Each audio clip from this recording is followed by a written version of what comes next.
Service. Can I help you? Yes, my name is Gilbert Gnarley, Gnarley. Are you having a problem with your machine? Yes, my fax machine is not working properly. Now, I'm calling you. I'm not calling you from where my fax machine is. I'm calling from Las Vegas here at the Brown Nugget. Oh, okay. Let me take down a little information, sir, Okay. and I'll have a tech call you back. You see, I lost my cash here. Oh, you lost your money? Yes, but I lost everything, even my hotel money. But see, I wasn't Oh, worried. you lost everything in your hotel money? Yeah, but I wasn't worried at all. See, but when I got my wife to fax me some cash, they wouldn't take it.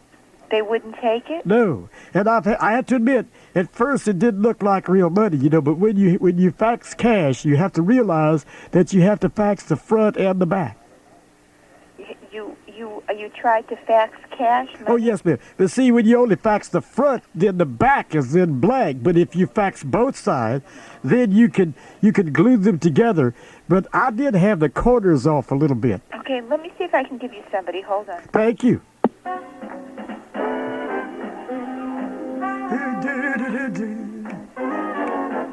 This is Deidre. Hi, Deidre? Yes? Gilbert Gnarley, Gnarley. Uh-huh. I had my wife fax me some cash, but they won't take it here at the hotel. Uh-huh. Ma'am? Hello? Yeah, I'm there. Okay. What model are you talking about? The one I got at home, I don't have it on there. The salesman said you could fax anything on paper, and of course, cash is paper. Yeah. Yes, ma'am? What?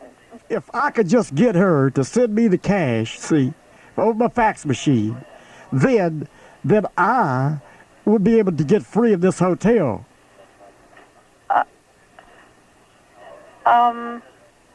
You can't send cash over a fax machine. You just got to remember to put both sides when you mail it, so you paste it together. And if you can get somebody kind of colorblind and, not much feeling in their hands, you could probably pass it right off. You can't, not really. No? No. Oh. Not really. My wife only has $20 at home, but she just kept sending the same 20 over and over, And then, I could accumulate lots of cash. Oh. Is that how you use the fax machine? Well, that's one way. Well, that's a new way of using it. I've never heard of that. Well, that's the best. That's why I bought it. I thought this is a windfall.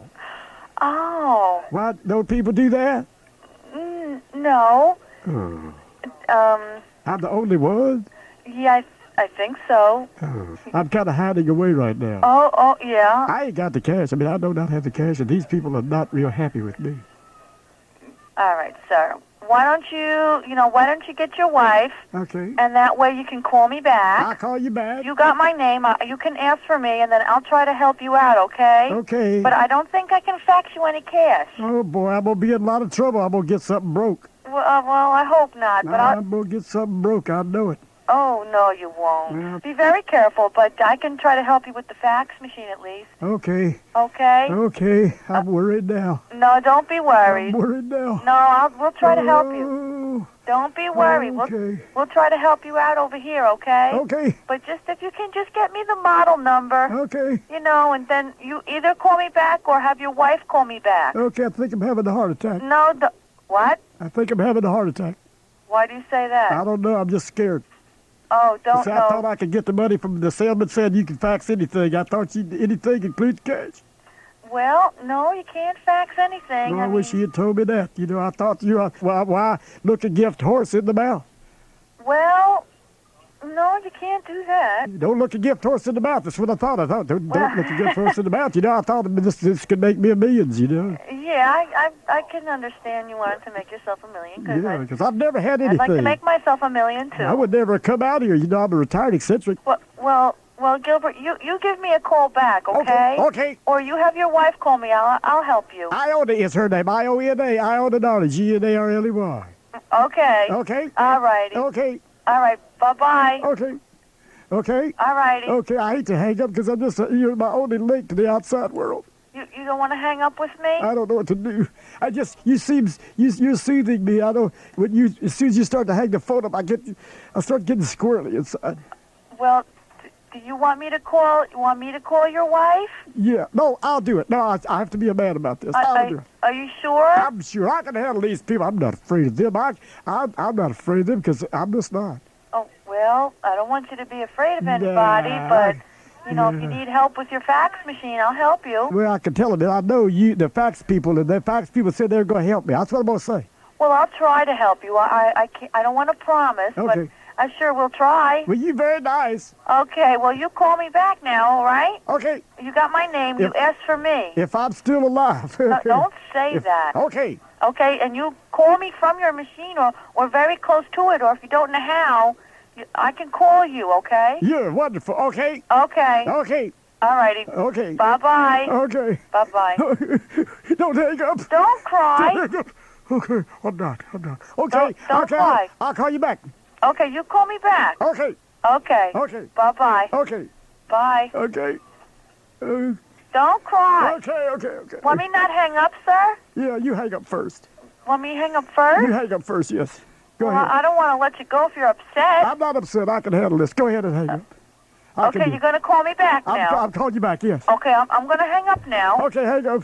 Okay. Okay. Bye. Okay. But don't cry now. Okay, I'm not. Okay. Just hang up. Are you sure I should hang up? I think you should, yes. Are you positive? I'm positive. I'm going to hang up now, okay? Okay, go ahead. I can take it now. Go ahead. I am. Okay. Okay, Here goes. Here goes. Bye-bye. Bye-bye. Here goes. Bye. Bye.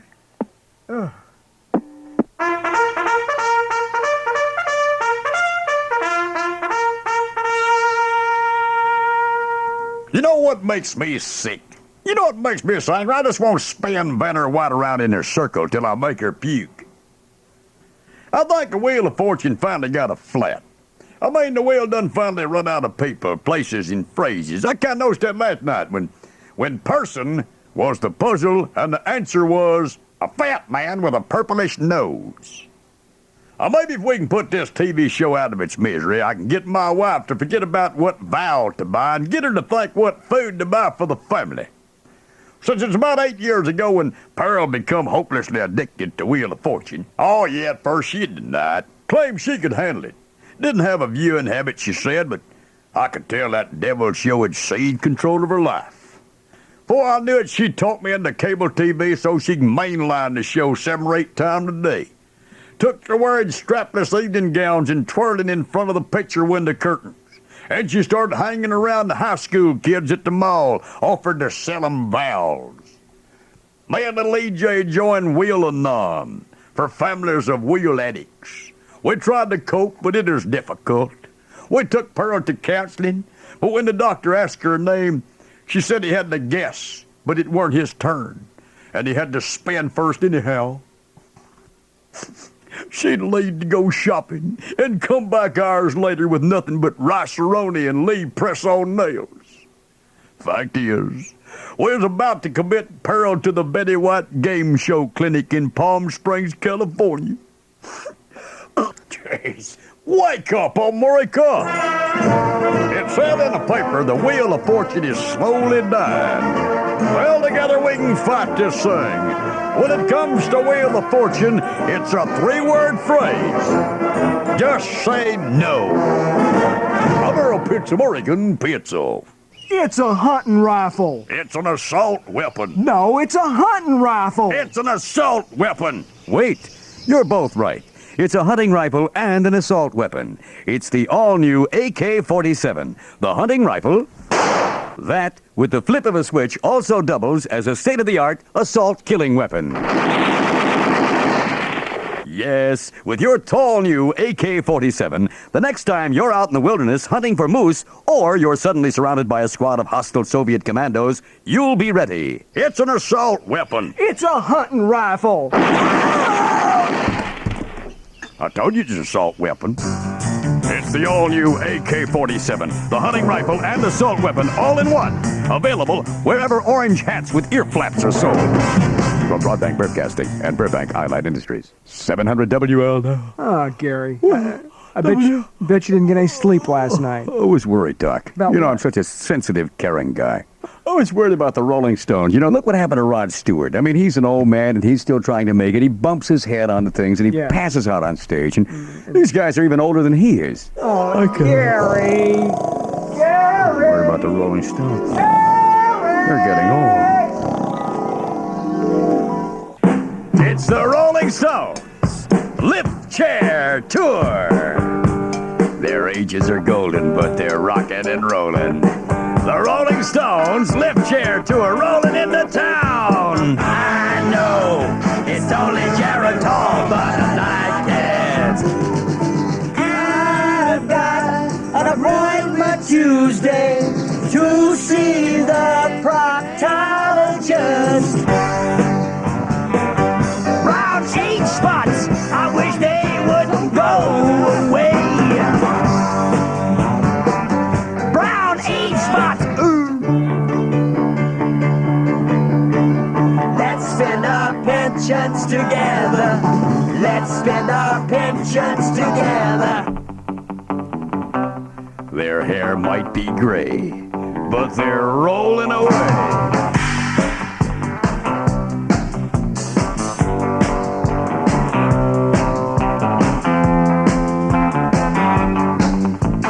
She's got dentures, she's got hemorrhoids, she's so old.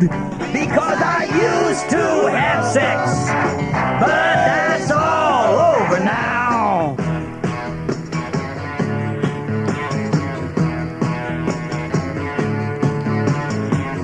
I can't get no more erections.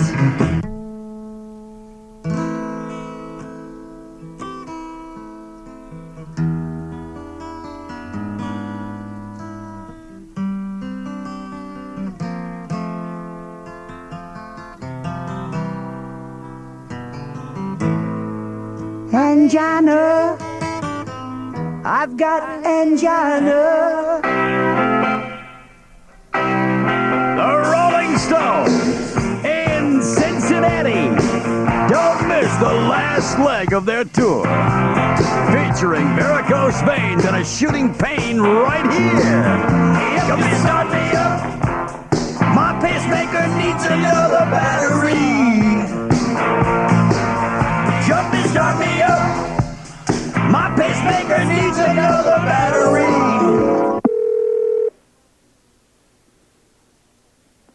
Mustang Ranch.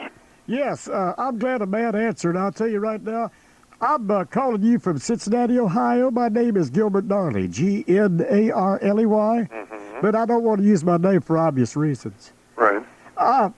The reason I wanted to call is to check on something here. I have frequented another place in Nevada when I'd go on vacation that is in the same business as that you're in. Yeah.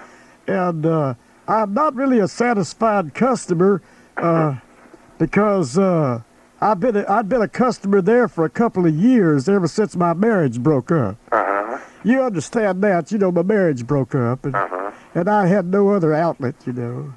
That's understandable, isn't it? Sure. Yeah, but I digress. See, I've been satisfying my natural urges at this place. Have you heard of the Horizontal Bore and Drilling Company? No. Well, I thought it was kind of a cute name. That's why it caught my attention. They're in Las Vegas. Uh-huh. Well, I found out, I talked to someone yesterday that had been there too in my area, that I have been paying more than the other customers I had talked to for the same service. Okay. And when I caught them, see, I don't think they wanted me to know that, and they said it was because they had coupons. And I think that's silly. They don't have coupons in the paper, do they? No. That's stupid. Now, I've never seen a coupon for a bordello. No, I haven't either. And I think it's unfair that they did this, and I wondered, I mean, do you have, is it the same charge for all customers? Well, no. You mean- Ladies try to charge. They try to get as much as they can. Oh, the uglier you are, the more you pay. Yeah. That's why I pay so much. I'm not really a very handsome man. I have a very large head. That has nothing to do with it. You don't think? No. No, not at all. I was thinking, if they had kind of a grocery store price code bar, No, so... what the... See, they could put, though, you see those on the backs of packages and things? Yeah, but we wouldn't do that, no. They could put those on their body somewhere, No. and then they could slide across that, and a little beam would hit it, and the price would flash on the headboard. Yeah, right. That'd be pretty good, wouldn't it? They can tattoo it on their behinds. Yeah, right. I'm sure all of our girls would do that. Now, I doubt they'd do that. But it sure would help people like me. Well, You just when you come into a place like this, you just gotta try to be a bargain hunter. Get the best price you can, that's all. yeah, look for that blue light special. But in your case, I guess that would be the red light special. There you go. Well, you've been very helpful, and I'll tell you, if everyone out there is as friendly as you are, I'm shopping for women, of course, but if the women are as friendly as you are on the man side, then I believe I might have to frequent your establishment. All right, well, we hope so. Okay, well, and haggle is the word. Right. Haggle is the word. There Okay. you go. Okay. All right. Okay. Okay. Okay. Okay. Okay. All right, bye. Okay. Okay.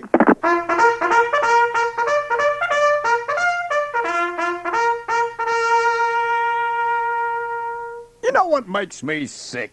You know what makes me so angry? I'm gonna take a Colombian drug lord to a redneck bar and tell the boys he was messing with their sisters.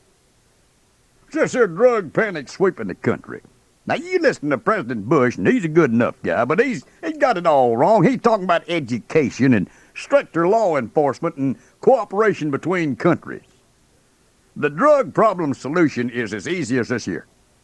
You give every high school kid a handgun and a new pair of Nike tennis shoes for every drug pusher he drops. I mean, let's face it, there's only one thing kids want more than drugs today, and that's them $500 sneakers. And now President Bush is saying that Vice President Dan Quayle is going to take an active part on the war on drugs. Of course he is. Why you think they call him dope? So President Bush declares war on drugs. You think them Colombian drug dummies just throwed up their hands and surrendered? Hell no. You think we mainline a little nuclear energy into one of them South American hideaways? You think they'd surrender then? But no. It makes more sense to force diplomatic pressure on the drug cartels. And you know what diplomatic pressure is. It's pressure applied by dips. Lord knows we got enough of them. I'll tell you what, these South American drug dandies don't scare Earl Pitts. Me and the boys at the bar here, we'll take a couple of 3 fully loaded 4x4s and some hunting ammo, and we'll clean out this whole continent, if you want. You'd call us God-fearing American patriots. Down there, they'd call us gringos from hell. I like that. Wake up, America! Snort this, Pancho. Blammo! Sorry about the brain stain on your wall there, senorita. That's the way to get it done. I'm Earl Pitts, American. Pitts off. I'm gonna go out and hassle some sports agents now. Mikey, now you be sure and brush your teeth before you go out and play. Wow, can I? Gee, thanks, Mr. Dad, sir. I don't see how you do it, Paul. I have such a hard time getting my kids to brush after every meal. Perhaps you're not using the right toothpaste, Helen. Well, I've tried everything. What do you use? We use Junkie Gel, the only narcotic toothpaste. It's addictive. After a week, the kids are hooked on oral hygiene for life. You mean that's all there is to it? You bet, Helen. Junkie Gel also contains fluoride and removes ugly plaque and tartar. Makes teeth whiter and brighter. I like it, too. Wow, I'm gonna get Junkie Gel for my family. Good. You done yet, boy? One more time, Mr. Dad, sir. Okay. Junkie Gel, the only toothpaste you have to hide from the kids. Hook your family on oral hygiene today. You'll be glad you did. In the tradition of America's truly great sitcoms, with laugh tracks, 700 WLW proudly presents First Family Ties, starring George Bush as Grandpa, Barbara Bush as Grandma, with canned laughter as the studio audience. Oh, George, dear, you're home. Yeah, now I am. Oh, sorry. Boy, am I glad I'm home. Gee, I hate meeting with these foreign leaders. It's nothing but gimme, gimme, gimme, and this begging and whining is driving me nuts. Oh, you poor baby. I know you really must hate that. I do, and believe me, just as soon as this trade deficit thing is settled, I'm never going to do it again. Well, dear, you're home now. You can drop trow and sit around and watch TV and drink beer in your boxer shorts. I can't. I have a meeting with this woman this evening. Oh, George, how could you? And after all these years I've given you, think of the children. Will you calm down? I invited the woman I may be nominating for Surgeon General over for dinner. Oh, dear. She's not going to be a real pain in the behind like that C. Everett Koop was, is she? What do you mean? Well, every time he came over for state dinner, he was always asking me if I knew how many carcinogens were in this, Yeah. how much cholesterol was in that. Yes. Now, what's this new person going to be like? I hope she's a little more reasonable. Well, her name is Antonia Novella, Ooh. and I haven't nominated her yet. I wanted to check her out beforehand. We don't want another coup. What are we going to have for dinner? Well, we'll barbecue some steaks on the patio. Let me get the charcoal started here. Where's Daddy? That's supposed to be one of his jobs. That and taking out the garbage. I know that. I sent him to California to check out the earthquake damage some more. Oh, dear. I hope he doesn't make one of those terrible statements like he did about a mine being a terrible thing to waste. I told him just look at the damage, shake your head, go tisk tisk, and then say, what a terrible mess. I'll report this damage to the president. This is a real tragedy. That ought to cover it. I certainly hope so. I'll get the door. That must be our guest. Oh, hello. You must be Antonia Novella. I'm Barbara Bush. Ha! I know. I seen your picture on the dollar bill. I don't have too much time for dinner. I got a date with one of them Chippendale dancers. What a hunk. Well, we're having steaks barbecued on the patio. Or I could have George grill you a chicken breast. It has no cholesterol. Nah, steak's fine. Cholesterol's just what they put in the meat to make it taste good. Just make mine rare. Hello, Miss Novello. Nice to see you. Would you like a diet cola or something? Nah, I'll just have a beer like you're having.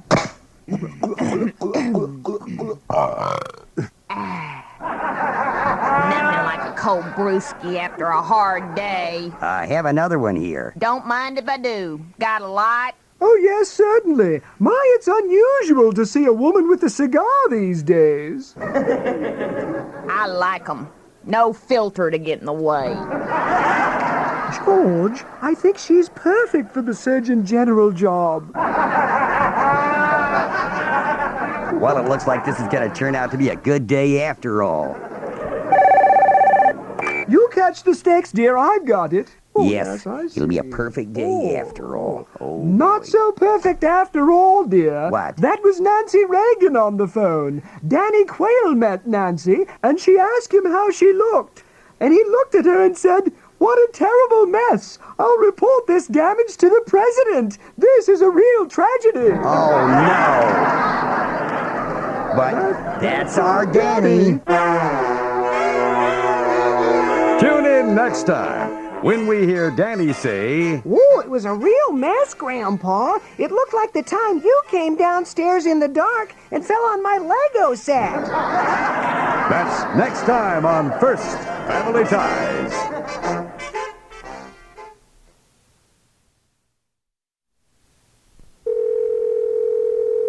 Happy holidays, Nexus Avenue.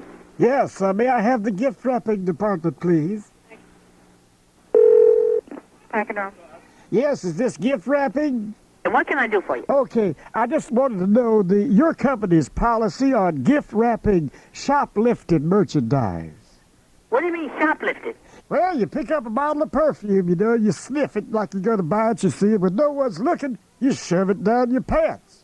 Of course, you have to, beforehand, put rubber bands around the bottom of your pants leg, remembering, of course, to not throw another bottled product in on top of that one because it would break. Yeah, but what do you mean shoplifted? A 5-finger discount. Yeah. And then would you be able to wrap that for me for a nominal fee?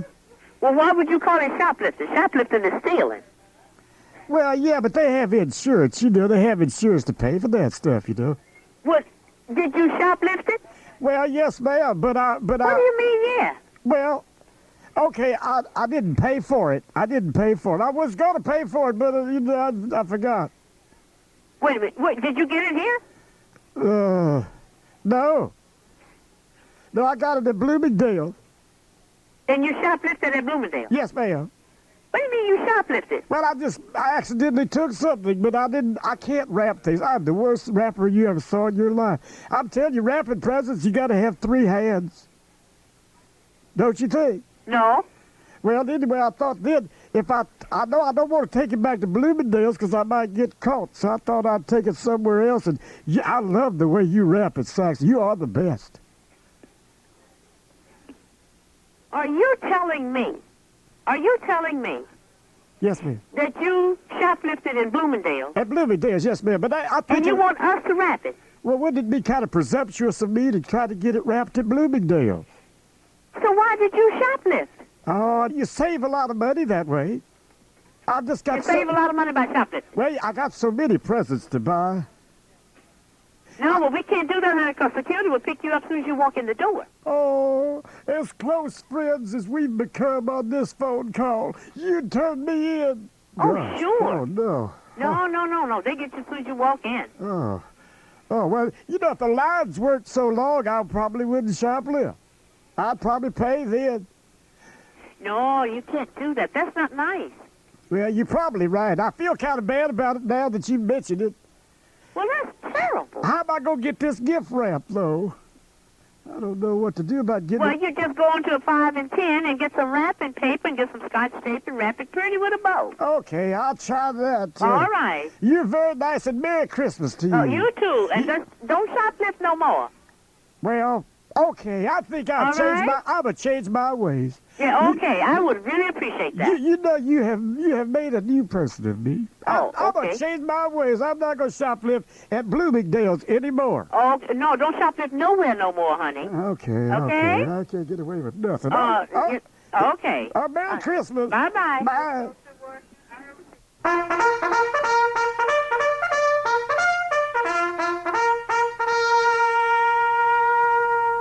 You know what makes me sick?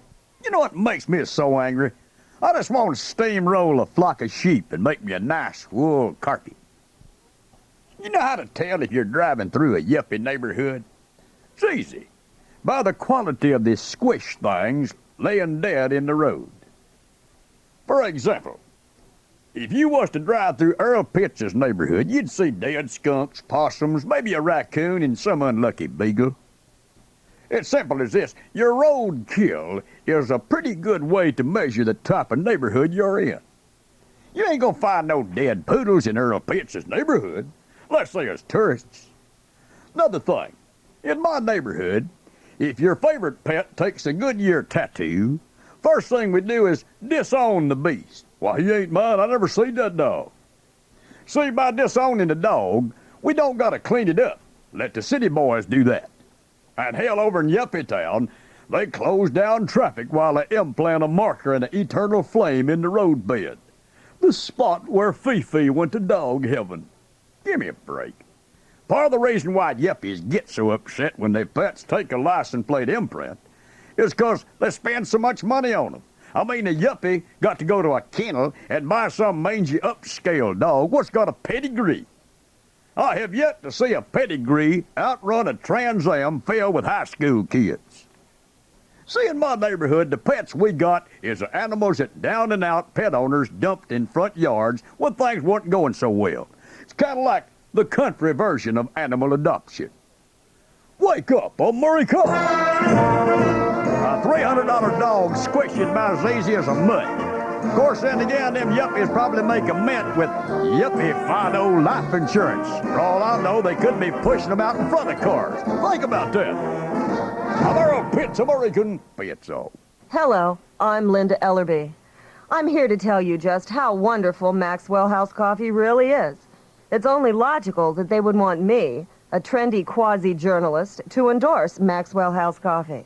After all, I have a journalist's quasi-credibility, and I am, of course, infinitely more intelligent than you. You can tell by the way I use the word quasi. But, in an effort to appeal to the rest of you pathetic commoners, and you know who you are, we now turn to Willard Scott, who's at the Oral Surgeon's Root Canal Championships. Willard? Linda, you haven't lived until you see a root canal. I'm talking with Leonard Felsbar. How you doing this morning, Lenny? Well, I just had a root canal and can barely talk. Yes, it certainly is a nice day for a walk. Tell me, Lenny, what do you think of the taste of Maxwell House coffee? I can't talk to you right now, Willard. We'd like for you to try some Maxwell House coffee. Here, have a slug. Come on, you can drink it. Just look at that. He's jumping for joy after tasting Maxwell House coffee. Back to you, Linda. There you have it. Even simpletons like you will enjoy the taste of Maxwell House coffee. Go to the store and buy some today, assuming, of course, you're bright enough to read the can. I myself wouldn't drink the stuff if they weren't paying me $500,000 to say this. Maxwell House Coffee. Our coffee isn't very rich, but our spokesperson is. From Burbank Allied Industries.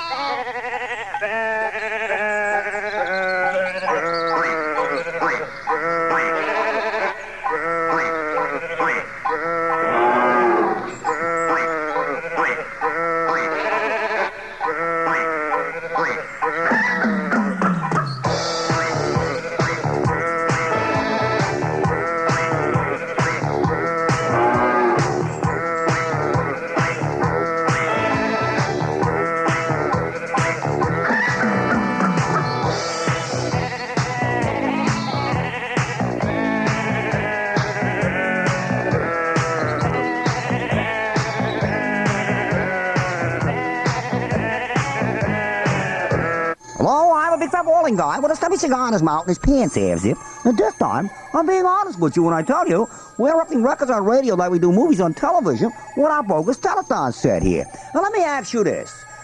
You've seen all those Garfield and those Roger Rabbit dolls with suction cups that stick on the windows of cars. And you probably thought to yourself, you know, I wish there was something religious out there like that where I could show my faith with a suction cup. Well, call right now and order your Mother Teresa on a suction cup car window doll. In the meantime, let's get back to the music.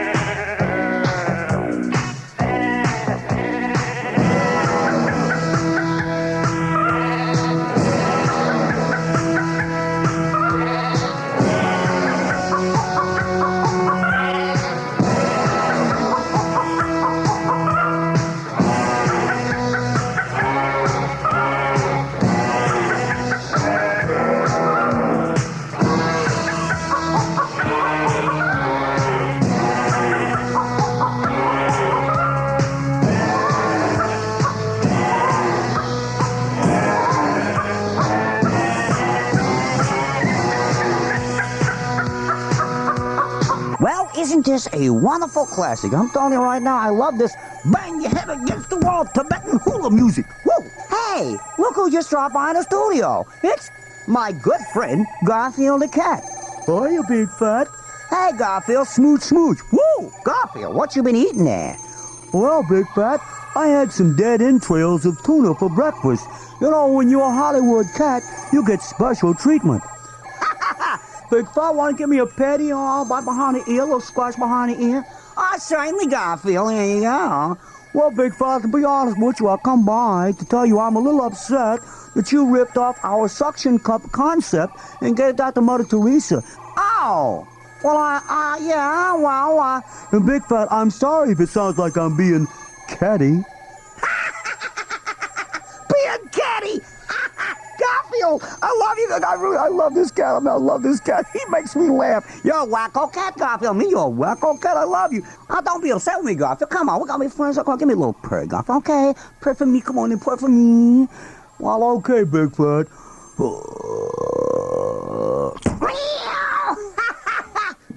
kick me. I think it's time for me to put the cat out. Don't worry, I'm leaving. I thought about putting the cat out with chloroform.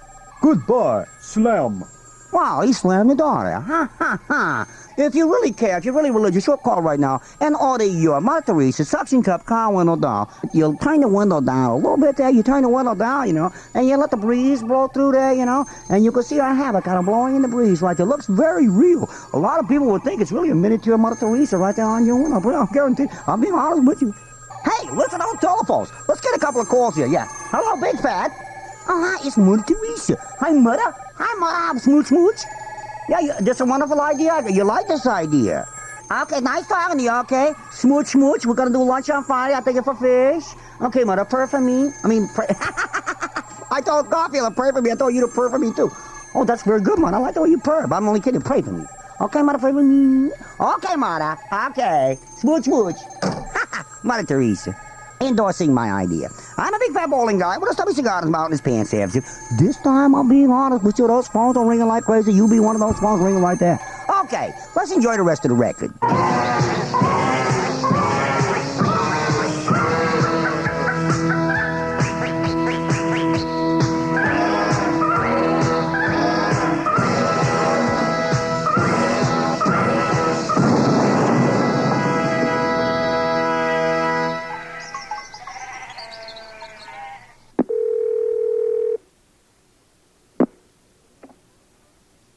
American Medical Association. Yes, my name is Gilbert Gnarley, Gnarley.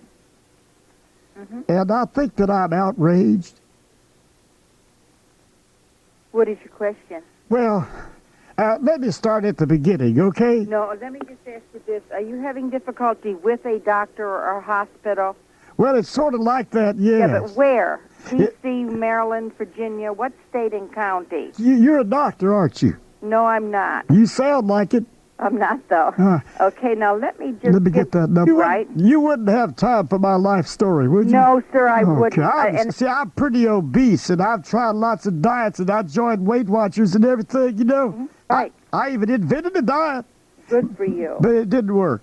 Oh, my. Yeah, Well, I call my diet the Incredible Shrinking Man diet. See, you eat anything you want, but twice a day you smear your body with Preparation H.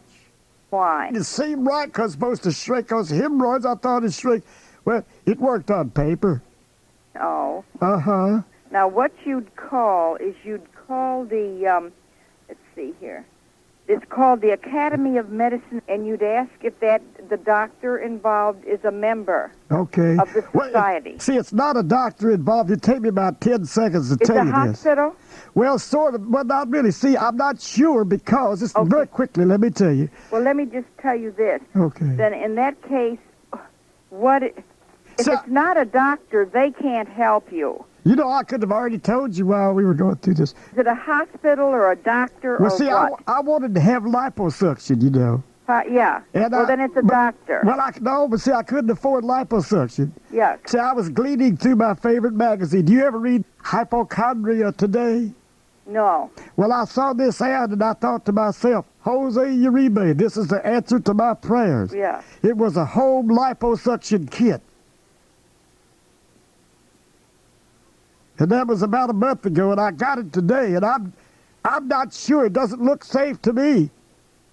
Well, what you'd have to do is you should call the Federal Trade Commission. At least it ought to make some kind of beeping noise. I don't have any idea, sir. We don't have anything to do with that type of thing. Well, on the package it says... You ought to ask your doctor. I will. It says home liposuction kit, and you open it up, and all it is a razor blade and a straw. Well, then you'd have to contact the Federal Trade Commission.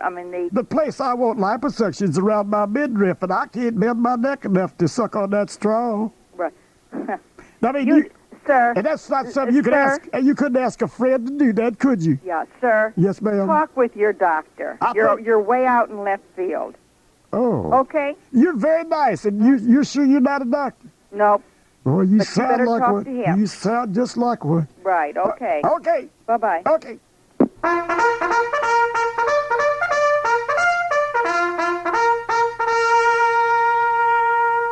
You know what makes me sick? You know what makes me so angry? I just want to thaw out Walt Disney and slap him. If scientists could send a man to the moon, how come I can't perfect something simple, like a robot woman? Me and Earl Jr.'s watching Late Show nothing. We seen this movie about this whole town full of obedient robot women. Kind of like Disneyland in the kitchen. I'm thinking, hey, it's surely a great idea. I mean, if I had me a robot wife, she'd look like Winona Judd with a extension cord out her back, and my perfect robot wife would have a knob on her back with 4 settings. Cooking, cleaning, sex, and off. The man what invents a workable robot wife would win the Nobel Prize, the Wurlitzer Prize, and the undone gratitude of untold millions of suffering men. I mean, how tough can it be to invent a robot woman? With the exception of the brain, I mean, it's a pretty simple idea. Hell, if you could make a robot to weld a car together in Detroit, you sure as heck could get one to fry a couple eggs over the stove. So what's the holdup? I mean, you got the complex robot technology, you got your basic department store mannequin pattern to follow. I'll tell you what the problem is, though. It's your female brain. Trying to solve a woman's brain is kind of like having Stevie Wonder solve a Rubik's Cube. Yeah, but wouldn't it be great? I mean, imagine, your robot wife does a good job all week, so how do you reward her? Well, simple. You take her in the backyard on Sunday afternoon for a good wash and wax job. Wake up, America! This country needs mechanical women, not B-2 bombers. They'd probably be a lot cheaper, too. Our pits of Oregon. Pits of. Why wear the 18-hour bra when you can wear the 19-hour bra? In news from the business world, the current increase in the money market was... Oh, I'm so embarrassed. Go to camera 2. Bravo! Bravo! Bravo! The 19-hour bra. Because you never know where you're going to be after 18 hours. And we're brought to you by the makers of X-Lax. We promise it works by 8 a.m. or your money back. Oh, honey, what time is it? 8:30. Oh, my God. Agnes, you overslept again. But be sure and set your alarm. Miami Chamber of Commerce. Who am I speaking to, please? The Chamber of Commerce. Oh, the Chamber of Commerce. Hi, my name is Tad Gnarley, Gnarley. Uh-huh. And I'm calling from San Francisco, and I guess you know what's happening in Miami I'm a typical 49er fan. We're coming down for the Super Bowl, you know. Right. And we're planning on coming down, and we're going to play those awful Midwesterners, the Cleveland Bengals, I think. Uh-huh.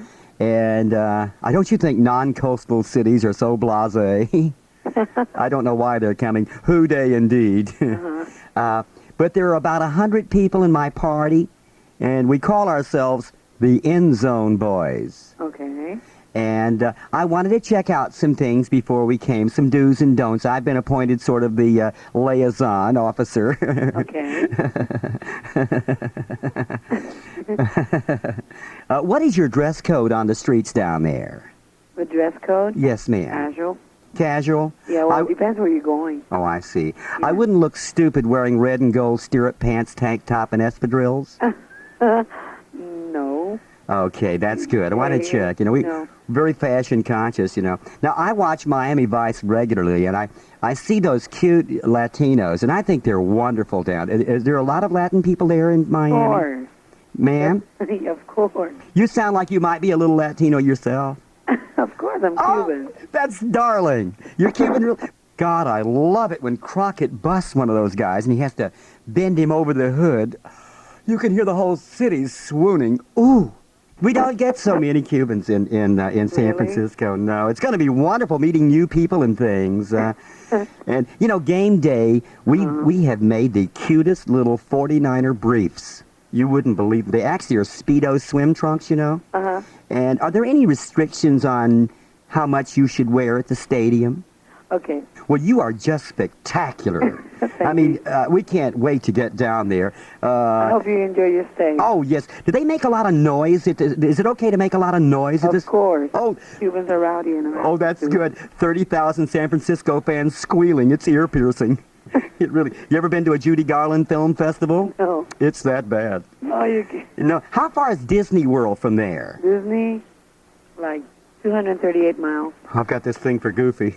Yeah. I doubt if I'll get to see him if it's that far. Well, look out, Miami. Here come the end zone, boys. Okay. Thank you. Take care. Bye-bye. Ta-ta.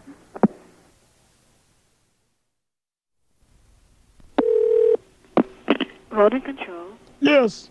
My name is Gilbert Gnarley, Gnarley. And I need a carcass removed.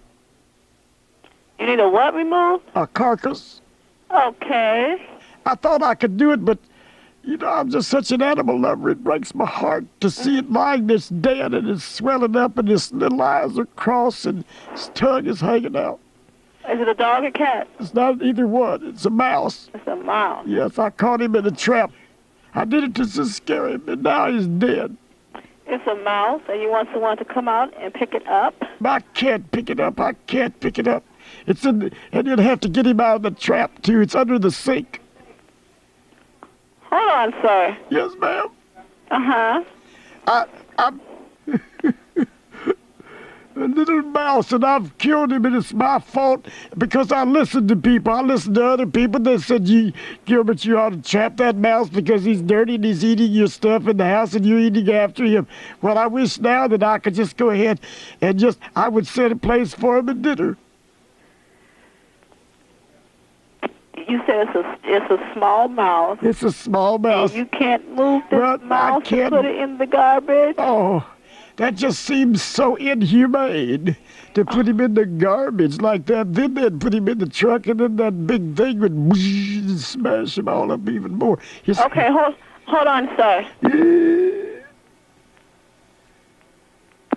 Okay, sir. Yes, ma'am.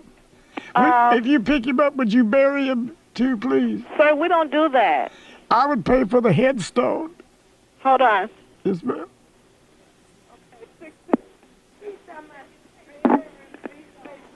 Hello? Yes. Hello? Yes, sir.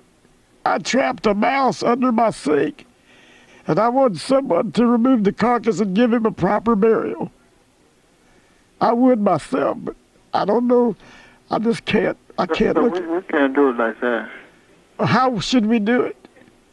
We can't do it. You'd have to.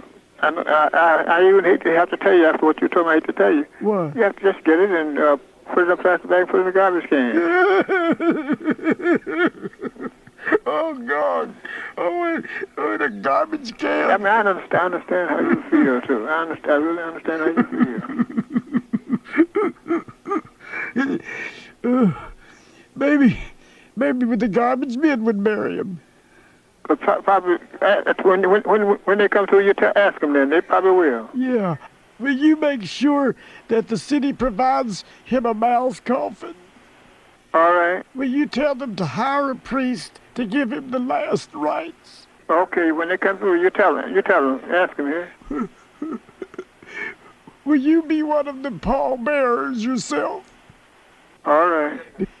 Can I come to the cemetery and bring flowers and visit him on Sunday? All right. Could we name a wing of the Northwestern University Hospital after him? All right. I'm sure he was a big Northwestern fan. He had that Big Ten look about him, especially after the lever snapped his neck and his head swole up. All right. And if it's not too late, put him down as an organ donor. I think he would have wanted it that way. Okay. You're very nice. I understand you. You're very nice. Yes. You must deal with this often. Once in a while, not often. Okay. Once in a while. Well, thank you for being so understanding, okay? Oh, you're welcome. Okay. You're welcome. Okay. Bye. Okay. Okay. Okay. Goodbye now. Okay. Okay. Okay.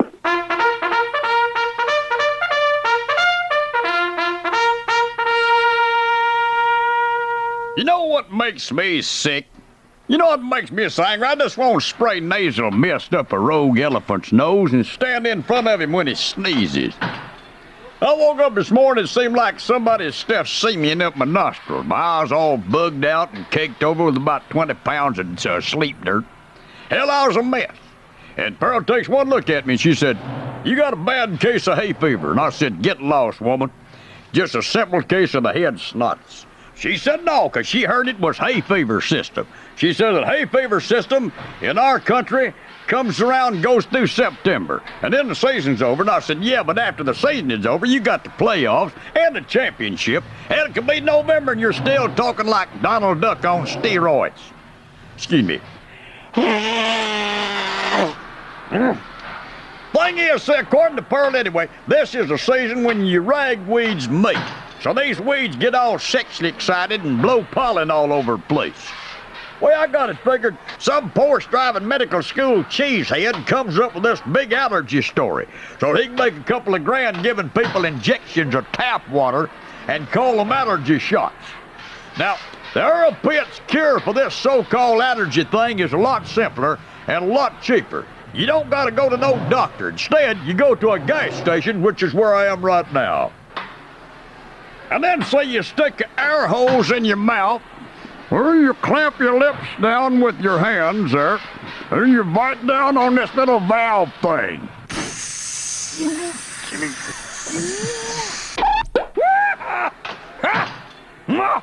Not only will this method repump your ears, you can find little plugs of earwax stuck to the window 20 feet away. Wake up, America! And them little green soldiers has invaded your sinuses. You hang in there. Them ragweeds is gonna get tired sooner or later. I'm Earl Pitts, America. Dr. Pitts. Pizzo. A man buys an airline ticket from Chicago to Dallas, then has a premonition of disaster and decides not to take the flight. 2 hours later, his luggage lands in Fargo, North Dakota. It's dismissed as a coincidence. Dozens of Texas residents report unidentified flying objects. 2 weeks later, the National Midnight Star reports Elvis has fathered the child of a teenage female Bigfoot seen in the vicinity. It's dismissed as just plain goofy. A man uses a coat hanger to form an ancient Egyptian religious symbol and points it at Stonehenge, and is arrested by police for wearing no pants. The man is dismissed as a pervert. Could this all be coincidental? Or is there a mysterious power behind these bizarre occurrences? Find out in the new Burbank Book Club series. What are these people, nuts or something? Just dial 1-800-LUNATIC. And now, 700 WLW presents Joe Nutsall Remembers. Here's Joe. Well, there's times when you try to certainly remember when you played, and I always remember a time in, let's see, was it Columbia? No, daggone it. Let's see. Well, I remember, but I can't think. Let's see, where was that? We'll get back to Joe Nutsall Remembers after this. Joe Nutsall Remembers brought to you by Airhead Memory Refreshener. One squirt, and it all comes back to you. Here's former HUD Secretary Samuel Pierce before. Here he is after. And now back to Joe Nutsall Remembers. Daggone it. Let's see. Well, I remember, but I can't think. Let's see, where was that? I forget. Nuts. This has been Joe Nutsall Forgets. Brought to you by...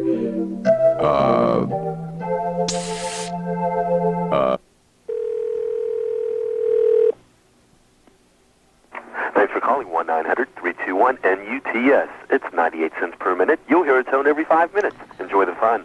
Hi. Well, I'm Hey! from Texas. Hey,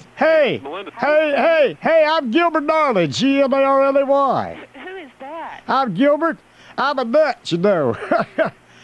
I saw the ad in the paper and about calling this number and talk to some crazy and nutty people. Oh, boy. Well, who's on the line now? Melinda? Yeah. Hi, Melinda. Where are you from? I'm from Texas. Texas. Just got on the line. They said, call and talk to some nutty people. I'm so nutty myself. I tell you, I'm just so nutty. I'm a nut. Hey, do you all know the difference between boogers and broccoli? Some people won't eat broccoli. Can we get him off the line? Well, that'd be fun. Some people won't eat broccoli. Did y'all get that? Yeah. I'm a nut, I'm a nut. Funny stuff. I'm a very nutty guy. Yeah. So Melinda. Hey, you know what? I'm a missing person. The police are looking for me. Oh, yeah? I was shellacking a chair. Shellacking, and suddenly I just disappeared. And the police said I had varnished in the female. Can you believe this guy, Melinda? We should just ignore him.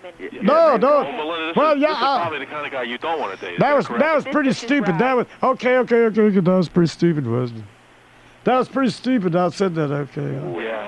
I didn't mean to be. Hey, listen. Melinda, what kind of, do you like the theater? Hey, you know what I got? Hey, you know what I got? I got an Alaskan Express card. He's not going to stop. Alaskan Express card. What's that? Don't leave Nome without it. Yeah. And we're paying for this. We're paying for his call. Hey, buddy, get off the phone. We're trying to do serious business here. We really. Now what's wrong? Oh, no. Did I hurt his feelings? I'm not really a nut. You're not. No. Maybe I'll try the classifieds. This is just a very convincing and clever facade. See, I just want to hang around on the phone with you people. I just want to hang Melinda, around. maybe you can give him your number after we hang up. Yeah, but listen, you can give me your number if we hang up. Yeah, that's okay. You can get me on this number. So I don't have any friends. Why not? Because I'm not really a nut. I'm very serious and I hate it. I mean, this could be my last chance. I want to be a nut so bad. I want to be, and you're laughing at me. You're just laughing at me. You're laughing. I think I'm running out of money on this phone call here. Hey, it's hard when you have my kind of problems.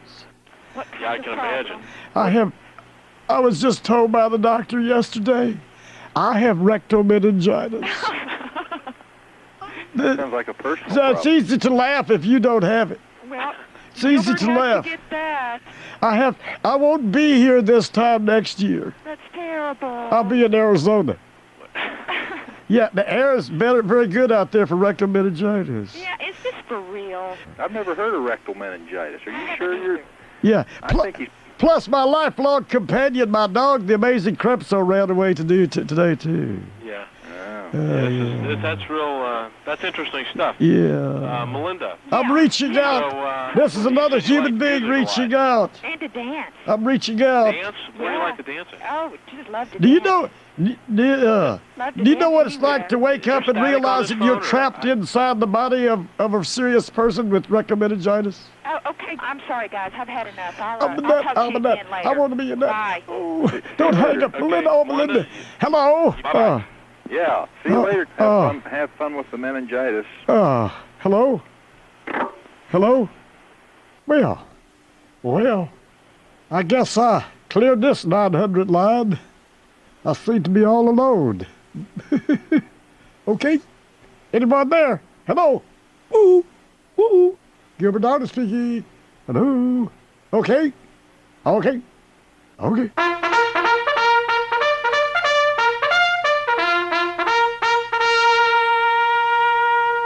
You know what makes me sick?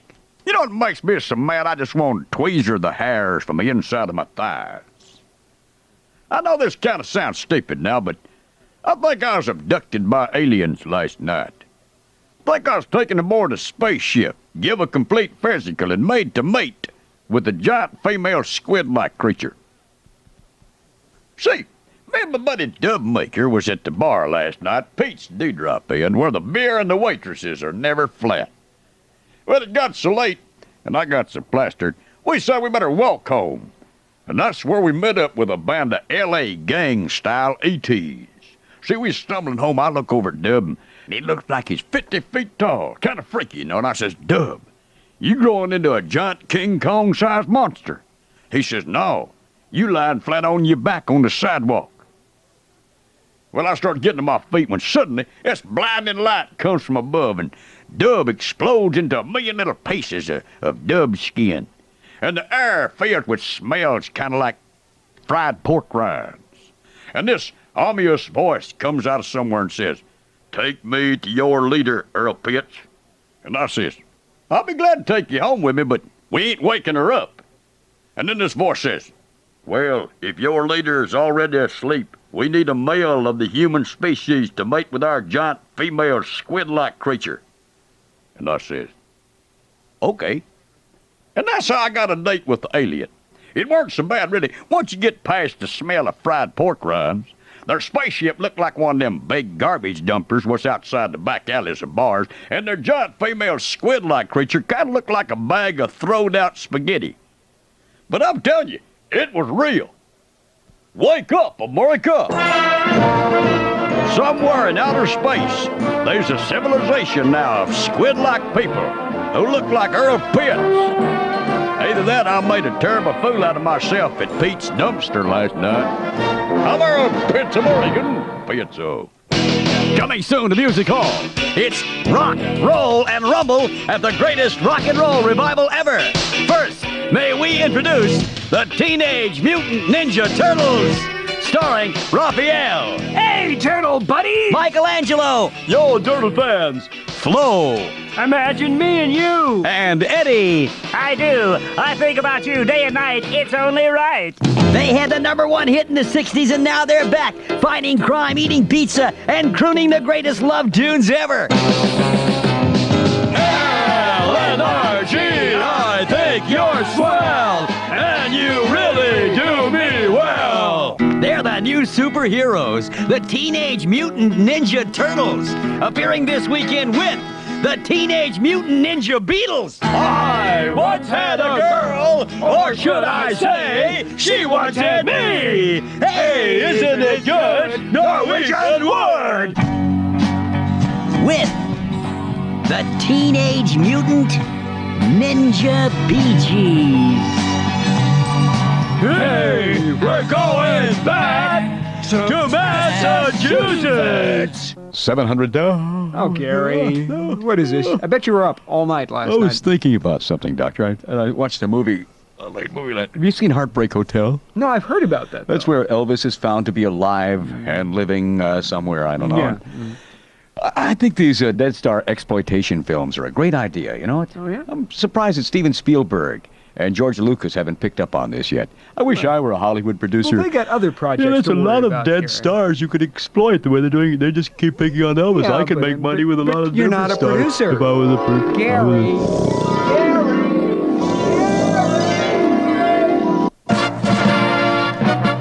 From the producers of Heartbreak Hotel, another music legend enters a small town fantasy.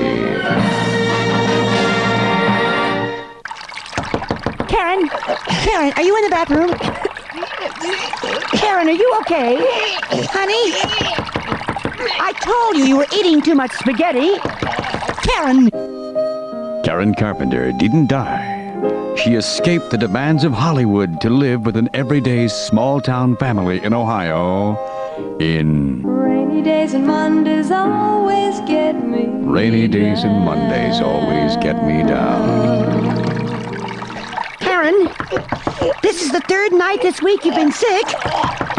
Are you pregnant? From exploited Dead Star Cinema in conjunction with Burbank Broadcasting. And on the same bill, another music legend enters a small-town fantasy. Frank, we're home. Hey, Dad. Hi, Mom. Hi, Frank. How was the movie? Fine, fine. Where's Dennis? Out in the pool. In the pool? Dennis Bruce Wilson didn't drown. He escaped the demands of Hollywood to live with an everyday small-town family in Ohio.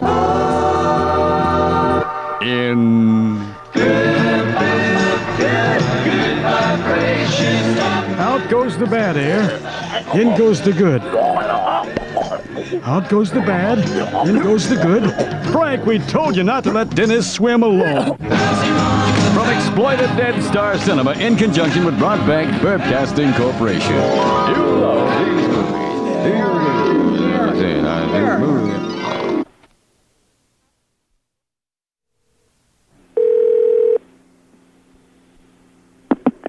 Psychological Service Center. Yes, my name is Gilbert Gnarley, Gnarley. And I want to come in to see someone. I have a very strange case, but I feel kind of stupid about calling. Okay, well, you need to talk to Jean, and she's not here right now. Do you want to call back? She won't laugh at me, will she? Absolutely not. Well, everyone laughs at me. Everyone laughs at me and thinks that I'm different. And strange dogs always use the bathroom in my yard and stuff. Oh, no, she won't. She won't use the bathroom in my yard? I'm sure she'll be very sympathetic, so why don't you call back about then? Okay, the reason I'm calling is that, you know, they say every 2 out of 1 person is schizophrenic, you know? Uh-huh. And I'm afraid I'm that too. Oh, okay. I could live with it, you know, I could live with it, but I thought I'd call just, you know, I don't know, maybe. See, even my quirks aren't always right. You know how the Flying Nun was on TV and she had 15 personalities? Uh-huh. Well, I have 2. Okay. But Well, why don't you talk to Jean about that? Oh, I will. Okay. Usually if you have 2 personalities, they're different, aren't they? I really don't know. I'm just the secretary. See, but my other personality is exactly like me. Okay. Would you talk to him just for a second? He wants to talk to you. Okay? Yes? Okay, just a moment. You can talk to her. Hello? Yes? I'm the other one. Okay, you need to talk to Jean about this. Can you Okay. Call back. Gene, I'll have him call. Okay. Now, you'd think that we'd be different, but, you know, we talk alike, we walk alike, we dress alike. If we had another body, we'd be twins. Okay, that will be fine. She'll talk to you then. You know, there is one difference, though. So I'm the one that keeps having the dream, the same recurring dream. But you need to talk to Jean about that, Okay, not to me. I'm going to tell her about my dream. Would that be okay to you? Yes, you can tell her about it. Well, see, I'm strapped in the electric chair. And my dog, the amazing Crepso... Wait, you're not my amazing Crepso. You're his amazing Crepso. Bring my amazing Crepso back. There. Okay, I'm strapped in the electric chair. And my dog brings me my newspaper and house slippers. Okay. And, okay. Well, I'll call Gene. First, he wants to say goodbye, okay? Okay. Hold on. Goodbye. Goodbye.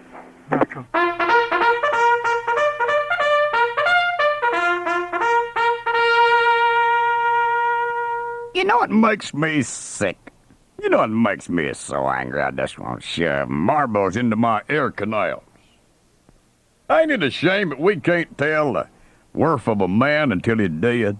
I mean, think about it. You can't tell if a man has got a lot of friends or how much you think about him until he's toes up and sucking daisies. The popularity of a man is in direct proportion to the length of his funeral procession. Now, what you think about that? Now, for example, leading the way, you got your hearse with a guest of honor. Then second, you got a limousine what's got the family in it. Unless, of course, they already separated and fighting over the wheel. See, if the family is all riding together, it means they ain't read the wheel yet. Anyways, after them 2 cars, you got a line of cars and pickups and little purple flags flapping in the breeze. Well, see, I got ways to make sure people come to Earl Pitt's funeral.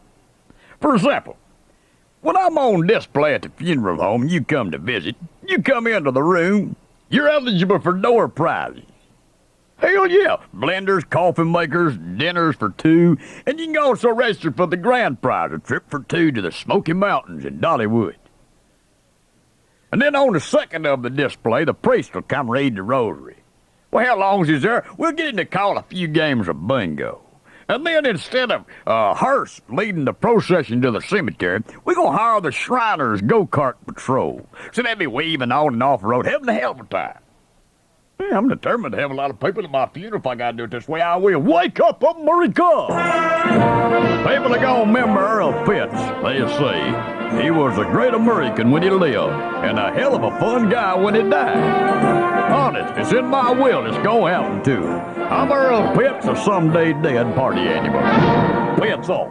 I'm the Pope. No, I'm the Pope. No, I am Gee, the Pope. I'm the can't Pope. tell. Who's the Pope? Nobody can. On the hilarious new TV show, Who's the Pope?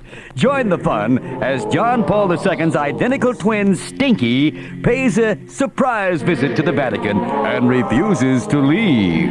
Listen, Stinky, if you don't get out of here, you're going to be in big trouble. Oh, yeah? Well, if you don't watch it, Mr. High and Mighty, I'll have you excommunicated. Why, you good for nothing. Now, Johnny, what would Mom say? Oh, no. It's 30 minutes of infallible fun tonight at 8 on Who's the Pope? From Broadbank Broadcasting. George Herbert Walker Bush, mild-mannered Republican who, along with Dan Quayle, reside at their stately mansion at 1600 Pennsylvania Avenue in Washington. But whenever the nighttime sky is illuminated by the Bush signal, look, up in the sky, it's 1,000 points of light. they become Bushman and Quayle. Bushman! Bushman! As our episode opens, Bushman stands vigil at the Bush phone, anticipating the call that will change his life. I just know this phone's going to ring any minute now. I just know it. That's it. Yes, hello? Do you have Chef Boyardee in a can? Danny, get off the phone. This is for urgent business only. I just know that dialing for dollars is going to call any minute now. Darn. Well, let's see. I wonder if... Yes, I see. Official business. What is it now? Oh, it is now. NOW, the National Organization of Women. I'll get right on that. Quayle, get in here. Quayle the Boy Wonder reporting for dynamic duty, Bushman. Get ready for action, Quayle, because the two-party system is being challenged by rebellious hordes. Oh, no, Bushman. Who is it now? That's right, Quayle. You didn't answer my question, Bushman. I said, who is it now? And you said, that's right. Right. Holy, who's on first, Bushman? I get it. The two-party system is being challenged by now. Exactly. Let's go confront them. When? Immediately.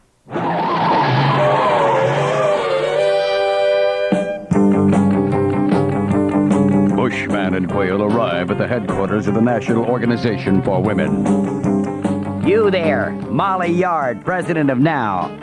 I was expecting you, Bushman, but you can stop us. We're committed to destroying the two-party system in America by creating a third party that will serve women's interests. It will be a party of the people, unless you're a male people, of course.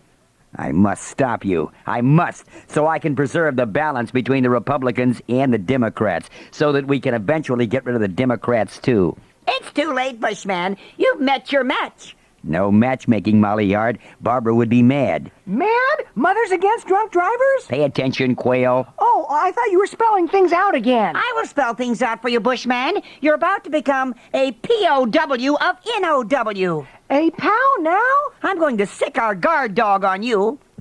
Watch out, Bushman! That snarling beast with the wild eyes, the razor-sharp teeth! It's Bella Abzug! Wrong, Boy Wonder. That's our new mascot, Spudette McKenzie, the original third-party animal.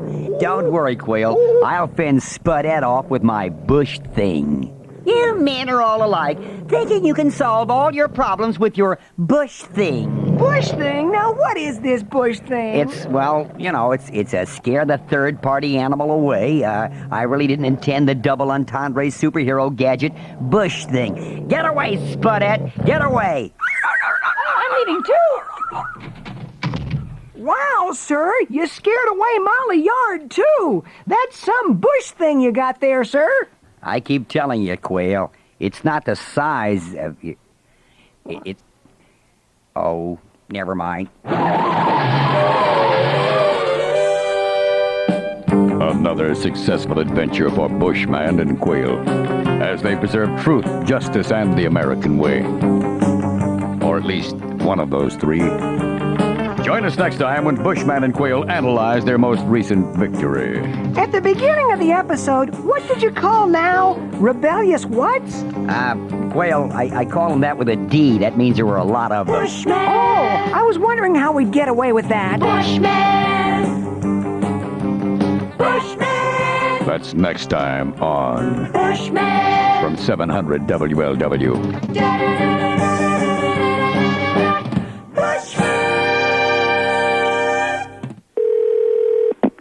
Correspondence.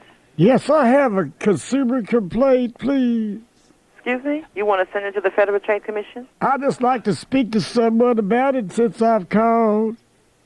What is the complaint about, sir? Well, I'm an older person. I don't know if you can tell by my voice. My name is Gilbert Gnarley, Gnarley.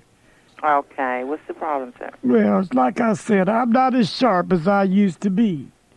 People accuse me of always having that "did I turn the stove off" look. Uh-huh. When you get a little older. Would you hold for a second, please? Yes, ma'am. Thank you.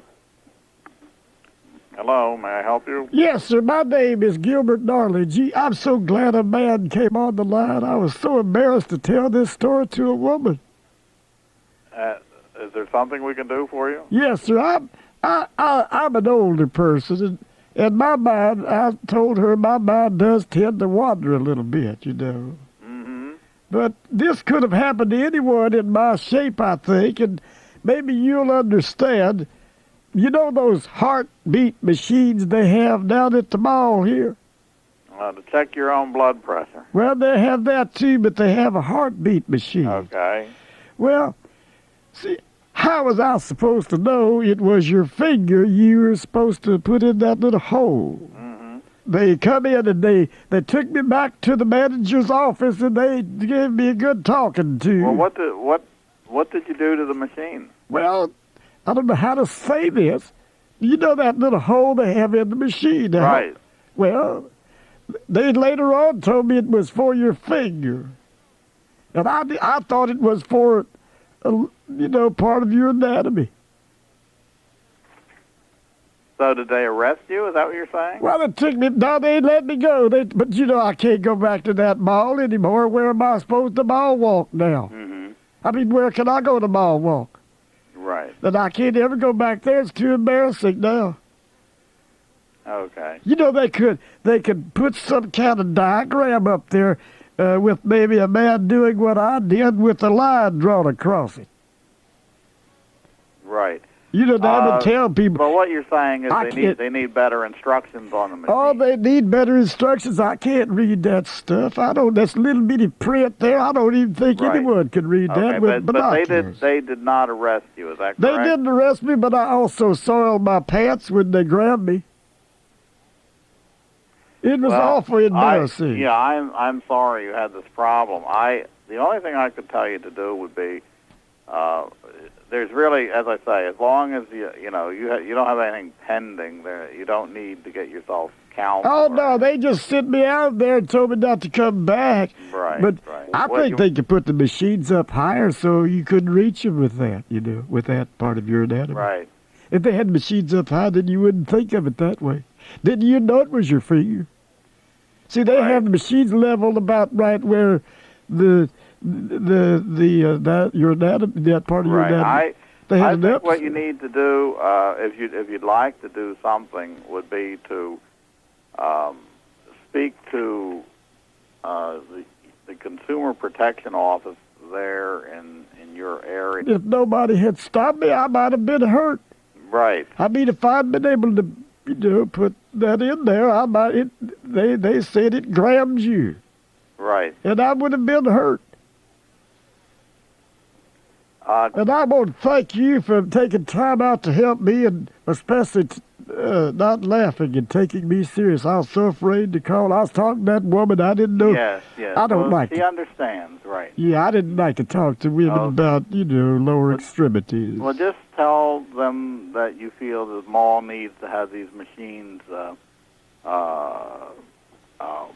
complete with more detailed direction. I think that's all you need to tell them. Yeah, okay, boy. Okay? Has this ever happened to you? No, sir. Yeah. But you see where it could, huh? Yes, I understand your problem. Yeah, you could have done, anybody could have done that. Right. Okay. Well, you very nice. All right. Okay. Thank you. Okay. Bye-bye. Okay.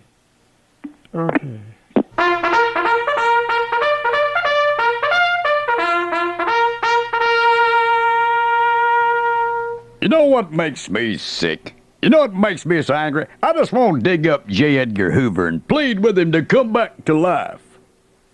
People still complaining about that screw-up in Panama a couple weeks ago. Yeah, we had Manuel Noriega in that famous military burrito maneuver. That means we could have had the meathead wrapped up. So I'm trying to figure out what went wrong. And I read this in the paper the other day. You ain't gonna believe this. In this country, we got a rule that says we cannot assassinate other countries' leaders. Now, if you ask me, a rule like that severely hampers the imagination of our CIA boys. No wonder these dictator pinheads take such pleasure in rubbing our nose in it. Hell, they just as soon moon us on national TV because they know we can't fight back. I think we better give this rule a rest. But then again, I'm a reasonable member of the World Society, so I don't think of it as assassination. I think of it as hunting. See, you set it up like a hunting season, and your CIA assassins, or hunters, they got their limits. You bag 2 or 3 communist puppet pinheads, and you gotta quit. I can see it now. Senor Noriega, I think American agent has infiltrated the grounds. How can you tell, senor? Well, I saw some guy in an orange hat. Manuel gonna dump his jalapenos right down his pants. Want to hear that? Well, let's say we make dictator season the first 2 weeks of November. That's when they usually are rutting, you see. When you think about it, we can manage the third world kind of the same way they manage them alligators in Florida. I think we got something here. Wake up, America! Can't you see it now? Bunch of CIA boys in a Libyan Gaddafi blind with camel decoys out front. I'm telling you, this could work. I'm Earl Pitts of Oregon. Pay it off. She never throws anything away. I have every newspaper since Eisenhower's first inauguration. She is scrupulously clean. I wash my hands 72 times a day. She makes sure her house is secure. I check the locks every time I wash my hands. And she makes sure her alarm clock is set before she goes to sleep at night. Sometimes I even wake myself up to check it one more time. She wears Obsessive Compulsive, the new fragrance from Calvin Klein, for women who just can't get a grip. I met her at a party when my wife was out of town. We could just get together for a few drinks and a few laughs. Nothing serious, no strings attached. So we had a good time, a few laughs, and then we danced together on a kitchen sink. Then it was over, I thought. You're not getting off that easy, Buster. Sure, you can go back to your sweet little wife and your fancy condo. What about me? She phoned constantly. She threw acid on my BMW, terrorized my wife, and boiled my daughter's bunny. She was a nightmare come to life.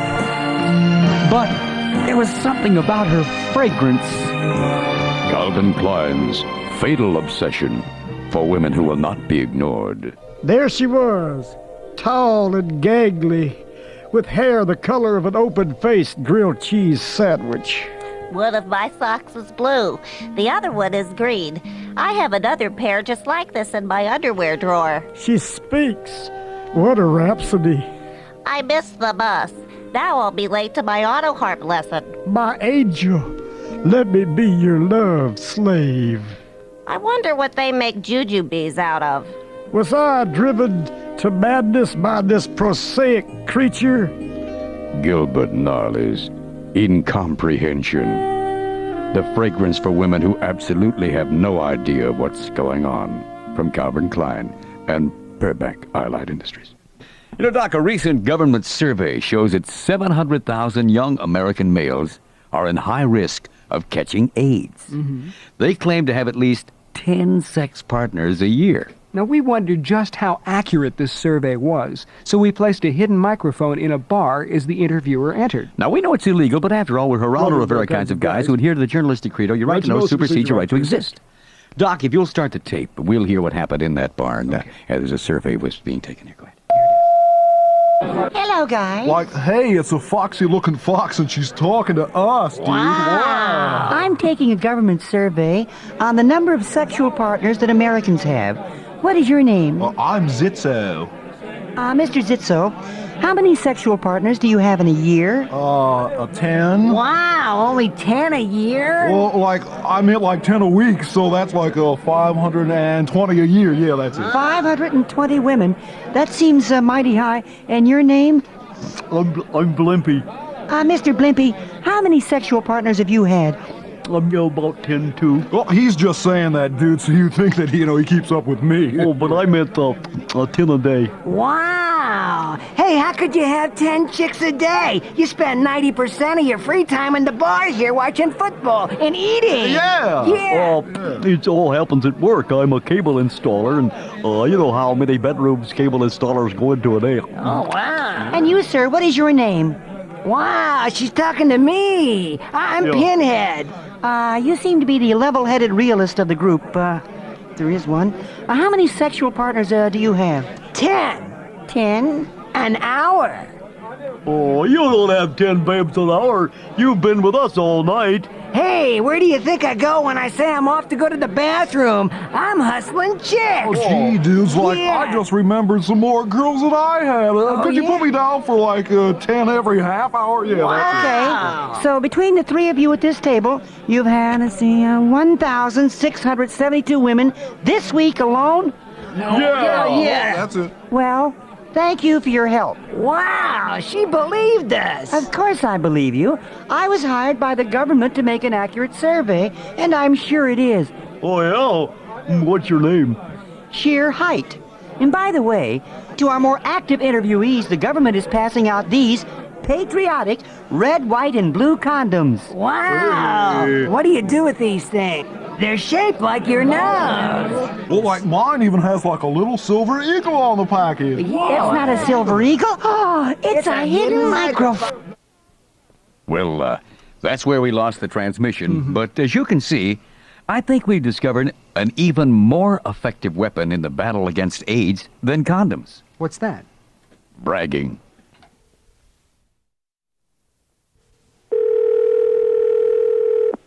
Holding the helpers? Yes, I need to make a complaint. Regarding what? Well, it's a very touchy subject. I don't know if I could talk about it to just anyone. Office of Public Affairs. Yes, my name is Gilbert Gnarley, Gnarley. Yes? And I have a complaint. It's a very touchy subject. I didn't mean to not talk to the lady about it, but I didn't think I could talk to a lady about this. Okay. So I'm trying to be a man of the 80s, but I'm very conservative. One time I even got beat up by a buggy full of Amish people. Yes? You understand that? Yes, I do. And what seems to be your problem, and I'll find out if we can resolve it here or refer you to who could help you. Okay. Mrs. Butterworth Syrup. Yes? You getting this down? Listen, I'm not sure if it would be under our jurisdiction, so I'm trying to find out the gist of your problem, so... Okay. Well, I don't know. See, I'm a little shy about saying this, but you're, I guess, a worldly kind of man. You've probably heard many things, haven't you? Yes, I have, sir. Okay, Mrs. Butterworth Syrup. Okay. You know the bottle looks like a syrup-filled statue of Mrs. Butterworth? Yes? And there's no handle on it when you pour it? No handle? Yes, sir. Well, you can't get a good grip on Grip on it? Yes, sir. You touch her in a private place. Excuse me, sir? Well, you can't get a grip on it. Yes, okay. And you touch her in a private place. Oh, okay. I mean, the best place to grab her is her protuberances. And then you realize what you have a hold of. Oh, she's very supple. Oh, so, and basically what you're saying is that the labeling should be elsewhere? No. Or it should have a grip on it? Yeah, because she's so supple and she's very pretty, you know. She has very pretty features. Have you ever noticed that? No, I haven't, sir. She's very ample, but she has very pretty. I find ample women attractive. And she's very supple, very, very ample. Ooh. I'm sorry, I'm getting carried away just thinking about her. Okay. Miss Butterworth needs a handle, or mark my words, she will be the cause of even further moral decay in society. Because without it having a handle, you have to touch her in the trivial places. Don't say that. Yes, you do. You have to touch her. Ooh. Yeah. And little boys, the first experience they have now in life is fondling the bottle before pancakes. Oh, God. I know it's awful. Next thing they'll be reading National Geographic and then Playboy and then heroin. And this is from Mrs. Butterworth, sir. Yeah, I think you ought to do something about this. Make her put a handle on her. So you won't have to touch her. I mean, are you... Don't even talk about touching her, please. I can't hardly take it when you talk about it. Is it that bad, sir? For me it is, because I find her, so attractive. And you actually get these type of emotions when you see her and touch the bottle? Well, sir, doesn't everyone? Don't you? I mean, I haven't seen it. I mean, I'm almost inclined to run over the giant and see exactly what's going on. I think you ought to run over there and see that and check. She's got very large protuberances. And I don't mean to be disgusting. Well, I'm not going to assure you that we'll be doing any affirmative action as far as I'm concerned, but I will take a look. Okay. And we'll see what happens from that, okay? Yeah, maybe you ought to take someone with you so, you know... In case I get carried away? That's an idea. I'm just saying that she's very ample and very supple. Oh. Okay. Okay, sir. Okay. Thank you. Okay.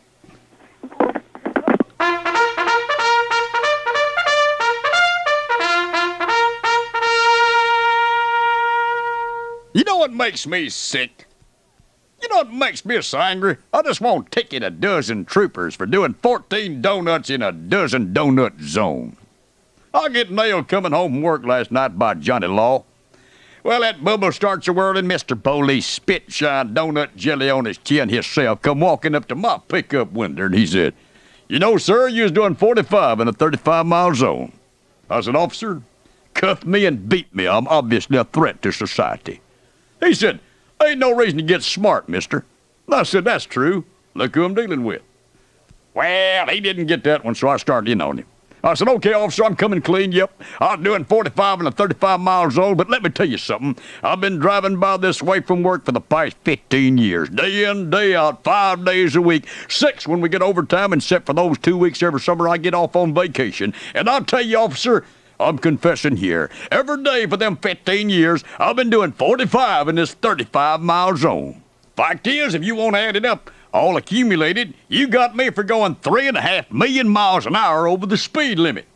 And I'll tell you another thing, officer, in 15 years, you ain't never pulled me over once. So, I want to go big time now. I want to stand in front of that judge and tell him that you cost this city about $350 million in possible traffic fines. And why? All for the sake of some strawberry-filled eclair and a buxom waitress over to Dippy Donut. So come on, Johnny Law, cuff me and let's get this thing going. I think we're going to make a TV network news with this one. Well, he thinks for a minute and he said, "If I let you go this time, will you just shut up?" And I said, "Of course, I'm a speeder, not an idiot." Wake up, America!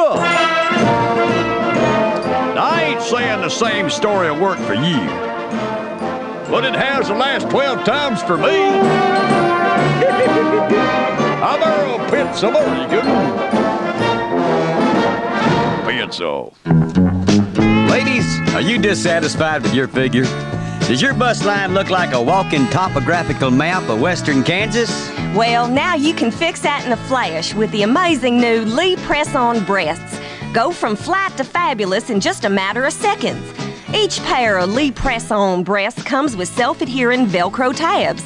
Increasing your breast size is just this easy. Ooh, ooh. Wow! Hunga. And they're reusable, too. Change your bra size as easily as other people change their socks. Why look stiff when you can be stacked with the amazing new Lee Press-On Breasts from Burbank Allied Industries?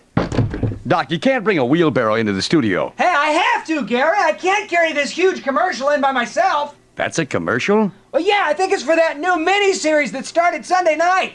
Okay, let me help you get the machine. Okay.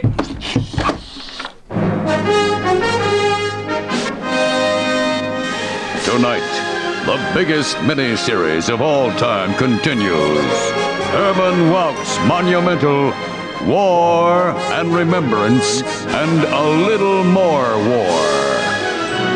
With an all-star cast, including Polly Bergen, Peter Graves, Robert Morley, Barry Bostwick, Victoria Tennant, Robert Mitchum, Mitchum Deodorant, Sir John Gielgud, Hart Boschner, Jane Seymour, Seymour Interesting Things on PBS, Cary Grant, Joan Blondell, Rita Hayworth, Richard Pryor, Ralph Bellamy, Telly Savalas, Kate Capshaw, Spencer Tracy, Tracy Ullman, James Earl Jones, Mr. Rogers, Mr. T, T.J. Hooker, T.S. Eliot, Billy D. Williams, David Letterman, James Mason, Blythe Danner, Are You Writing This Down?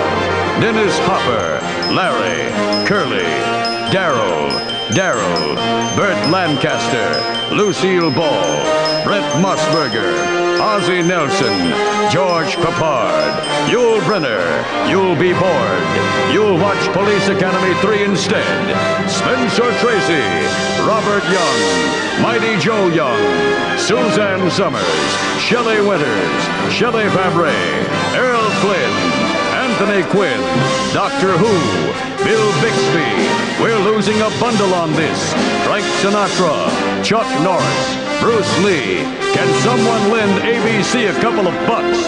Hal Holbrook, Dr. Joyce Brothers, James Ferrantino, Gary Coleman, Humphrey Bogart. Is this a miniseries? If it is, Carson's a micro-series. Richard Chamberlain, Tom Selleck, Patty Duke Aston, former presidential candidate Michael Duke Aston. I thought it was Dukakis. Judge Reinhold, Judge Crater, Judge Not Least Ye Be Judge, Fred Gwynn, Rin Tin Tin, Gwynn, Don Knotts, Ed McMahon, Jill Ireland. There will be a quiz at the end of this commercial. Meryl Streep, Gene Hackman, more Gene Hackman, Jay Silverheels, even more Gene Hackman, Doris Day, Eddie Murphy, Eddie's dad, Father Murphy, Jim Baker. Doesn't Gene Hackman ever take a vacation? Robert Conrad, William Conrad, Conrad Dobler, Comrade Gorbachev, Bob Uecker, John Madden, Bob Uecker, John Madden, Bob Uecker, John Madden, Trigger, Christopher Lloyd, Lloyd Benson, Lloyd Bridges, Jeff Bridges, Bo Bridges, the Bridges at Toko-Ri, George Burns, Richard Gere, page 17 of the Manhattan phone book, Fred McMurray, Scooby-Doo, the Scooby-Doo brothers, the Mills brothers, the Quick brothers, the brothers Karamazov. Can someone get me a cup of coffee?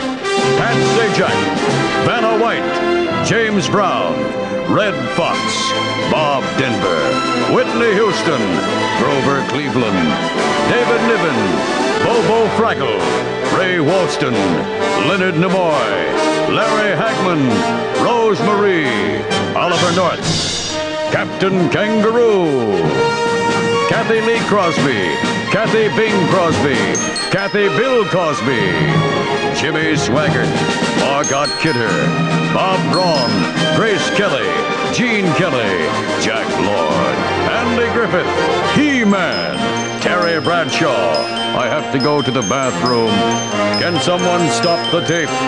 Raymond Burr, Aaron Burr, Alex Trebek, Rod Serling, James Garner, Gary Shandling, Shelley Long, Bette Midler. The end is coming up. Clara Bell, Dan Aykroyd, My Mother the Car, Harrison Ford, Not Far to Go, Bob Newhart, Mary Tyler Moore, Hugh Beaumont, Barbara Billingsley, Tony Dow, and Jerry Mathers as the only actor, living or dead, that we didn't mention in this commercial. That's tonight, as War and Remembrance and a little more war continues.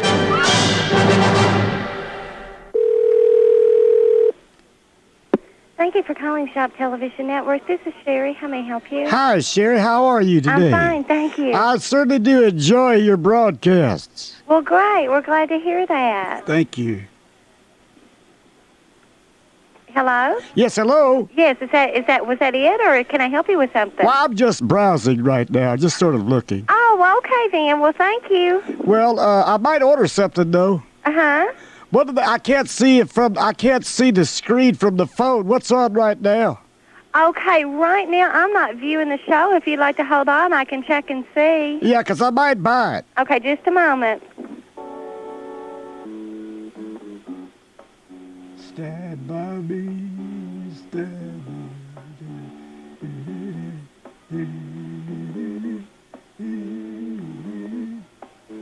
Won't you stand? Thank you for holding, sir. Okay, for this half hour, they're showing ladies' clothing. Oh, ladies' clothing. Yes, sir. Uh-huh. Oh, I don't know. I don't think I want any ladies' clothing. Okay, then. Thank you. Ladies' clothing. Is it outerwear? Outerwear, uh-huh. Oh, that's okay then. I thought maybe it was something lingerie. No.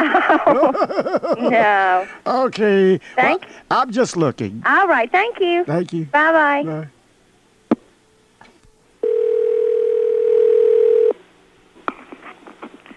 CVN, this is Lisa. Which item would you like to purchase? Oh, hi, Lisa. Well, I'm not sure right now about purchasing an item. I'm just browsing. Mm-hmm. Just kind of looking around. Let's see. I don't know. You got a lot of nice stuff. Yeah. I'd like to buy something, but I don't know what to get. Just kind of browsing right now. You don't mind that, do you? No. I love browsing. I go browse. I love shopping like that. Sometimes I don't buy anything, but I spend days just browsing. How long would it take? Yeah, I try to kill time. I'm a retired eccentric. Yeah. Well, let me just browse the television here. Okay. No, I don't think I need that.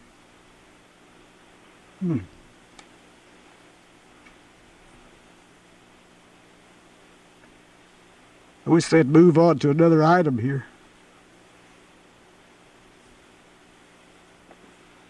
Why don't you call me back when you find something you like? Well, what if it's busy? There's too many operators. Oh, busy. Okay, I was just worried about that. I was just going to call and browse. Boy. So you have nice stuff, though. I just wish I could afford some of it. Uh-huh. But that's interesting. That's interesting. What is that they got on right now? What is that? It's a bracelet. Yeah. Now, I've got my dog, the amazing Crepso. Now, that bracelet, he's a small dog. That bracelet would be real nice around his neck. Yeah? Because I like things, he likes glittery things too. He loves stuff like that. Maybe, no. How much is that? No. No, that's too much. The bracelet? Yeah. It's, $59.94. Yeah, it's too much. For a dog. Mm-hmm. For a dog, it's too much. If my wife could wear that bracelet as a necklace and her neck was smaller, then I would consider that. Yeah. But it's too much for a dog. You have a layaway plan? No, we don't. We have a 4 easy payment plan if you have a Visa or MasterCard. I see. But not a layaway. Okay. But I just don't know yet. Well. Hello? Hello? Huh?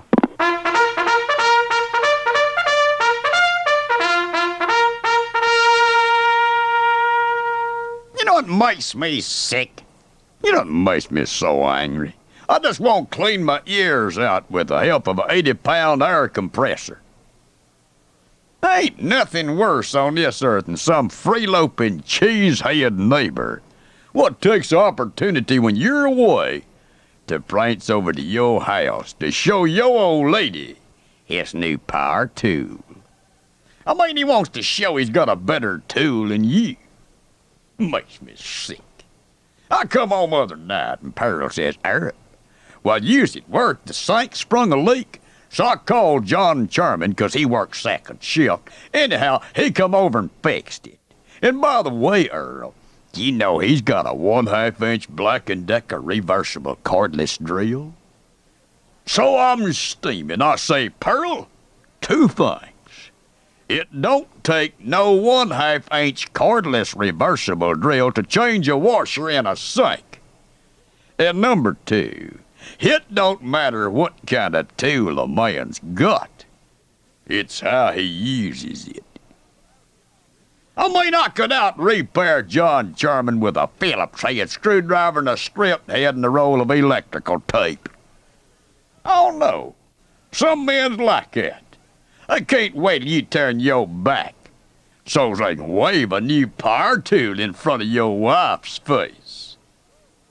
I guess just the same way that women compete with their hairdos, they new clothes, men compete with what kind of tools they got. I mean, some men got a hammer and a pair of pliers. And some men, like Earl Pitts, got the Shopsmith Home Workshop. Wake up, America! If you think some women gonna pull up stakes and move in with you, just 'cause your weed whacker's got a bigger horsepower, well, good luck. I'm Earl Pitts, America. Pitts off. Boy, these seats are sure wide on this jet. On most airlines, a big guy like me has to stuff himself into the seat. Excuse me, attendant, you probably can't do this, but that pie I had for dessert was so good. Could I have another slice? Of course, sir. Have 2 more. 2? Eat up. After all, this is Delta Burke Airlines. At Delta Burke Airlines, our wide bodies fly more wide bodies than any other carrier. And whether you fly freight, coach, or first-class cargo, there's enough seat for even Roseanne Barr. By the way, could I have one of those little packets of peanuts with my drink? I'm sorry, sir. No peanuts. How about a box of ho-hos? Delta Burke Airlines. We love to eat and the feeling shows. We love to eat and it shows. 700 WLW. Oh, Gary. I bet you were up again last night. I was, late. Doc. I couldn't sleep, so I had to tape of Beauty and the Beast. You watch that show? Nah. I watched that show. And then I saw some Mary Tyler Moore reruns and The Honeymooners. Oh, it was yeah, like I that. remember I'd watched some Honeymooner reruns, too. Mm-hmm. I was just up too late watching TV. Yeah, but you shouldn't really. Oh, come on, Gary. Gary.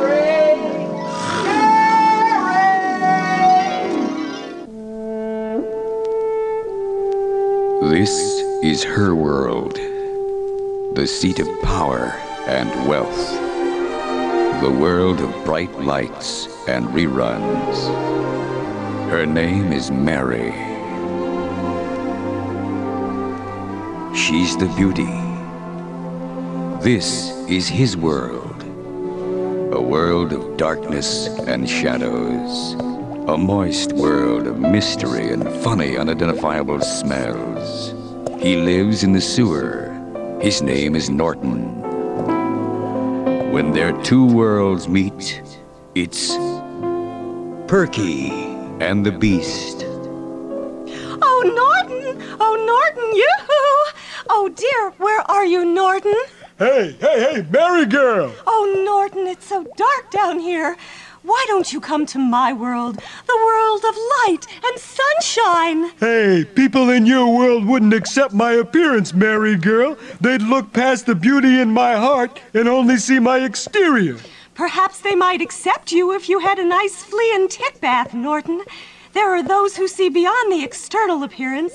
My friend Murray, Georgette, Rhoda, and Mr. Grant. Hey, here, Mary girl. This is for you. Oh, roses, how romantic. Wherever did you find them? Shopping facilities are so limited down here in Tunnel World. Hey, no need to shop down here. I found them floating in the storm sewer line at 8th Avenue near 42nd Street. Oh, how lovely. Here, I brought you something, Norton. Hey, Mary, a new flea collar. I think that it's time we shared our first kiss, Norton. I think I love you. Gee, Mary, I'd like that. But would you scratch me behind the ears first? Oh, a little lower. Oh, to the left there. Oh, that's it. Oh. Norton, that's odd. When I scratch you here, your left leg moves. Tunnel World, New York City. Two worlds that can never meet, but two hearts can entwine between them. Tune in next time for Perky and the Beast, when we hear Norton have an accident on the sidewalk. Yeah, well, my wife says our dog's almost human, too. But you still gotta use a pooper scooper when you take him for a walk. You got that? I am human. It's okay.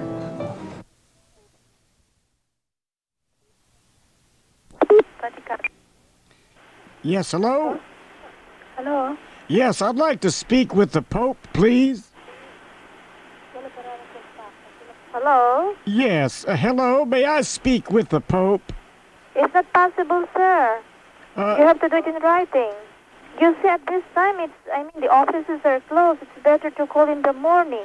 Oh, I didn't realize. After 9 o'clock Italian time. I'm so sorry. I forgot the time difference. Okay. You speak very good English. Hello? Hello?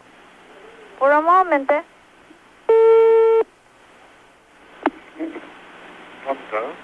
Yes, is this the Pope? No, this is the Secretary of State in the Vatican. Oh, that's wonderful. My name is Gilbert Gnarley, Gnarley.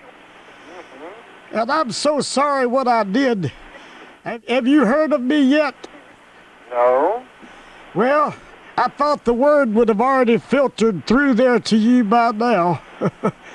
See, I got caught up in the moment, and I might be kicked out of the church. I'm calling from Cincinnati, Ohio.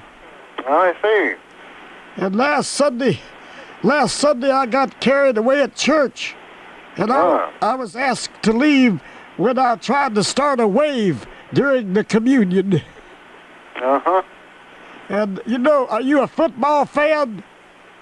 Not really, no. Well, see, our Bengals are going to the Super Bowl, and they're doing so well. I just got caught up in the excitement of the football thing, and, I painted scarlet and gold stripes on my face, and I went to church like that. Of course, I had a little tailgate party in the parking lot before the services,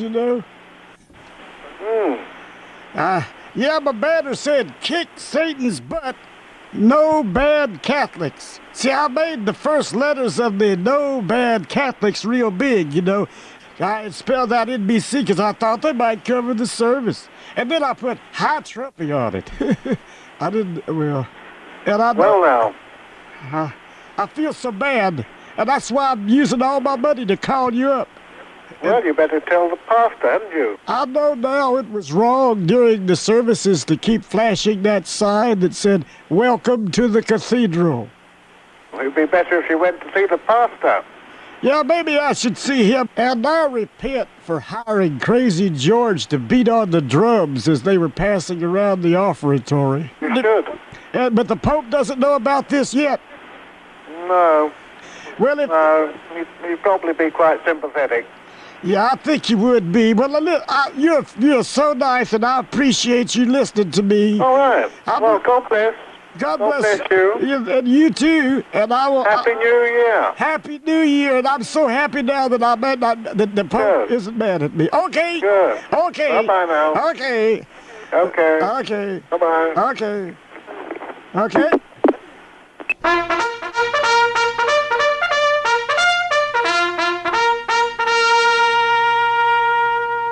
You know what makes me sick? You know what makes me so angry? I just won't dry my hair with a blowtorch. It's these makers and how dumb they are sometimes. Me and Dub was cruising around town in their pickup one night. Well, we approached this red light and Dub yelled out, "Hey, look, a red light!" And he presses the gas pedal and hauls butt right through the intersection. Scared the hell out of me. I'm riding shotgun. And I said, Dub, what are you trying to do, get us killed? You just run that red light right in the middle of it. If it's yellow, I understand if it was just a little red, but it was real red. And them old Dub says, "Oh, calm down there. My brother Junior Maker, Junior does that all the time." Well, at the next intersection, it's a four-way stop. Dub again steps on the juice, blows through it like a bat out of hell, barely missing a gravel truck. Almighty, Dub, I said, "You crazy? You just run another." And Dub looks over me with that stupid grin on his face and said, "Don't worry, Earl, I told you, my brother Junior does it all the time." Well, we cruising along a little further, and I see this other red traffic light coming up, and I'm thinking, oh, God. But before we reach it, the light turns green, and I kind of breathe a sigh of relief. Immediately, though, Dub slams on the brakes at the green light, and the pickup truck tires and brakes just smoke and slides to a screeching, howling stop. And this is too much for me. I turned to him, I said, "What is wrong with you, Dub? The light is green." And he said, "Yeah, I know, Earl, but my brother Junior might be driving round tonight." Wake up, America!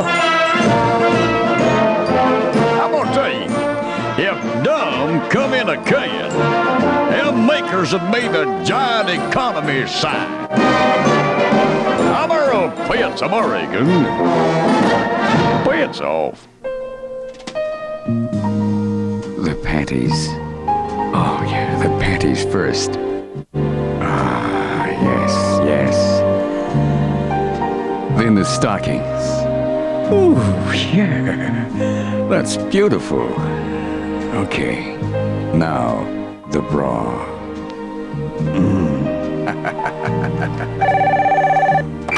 Oh, honey, it's you.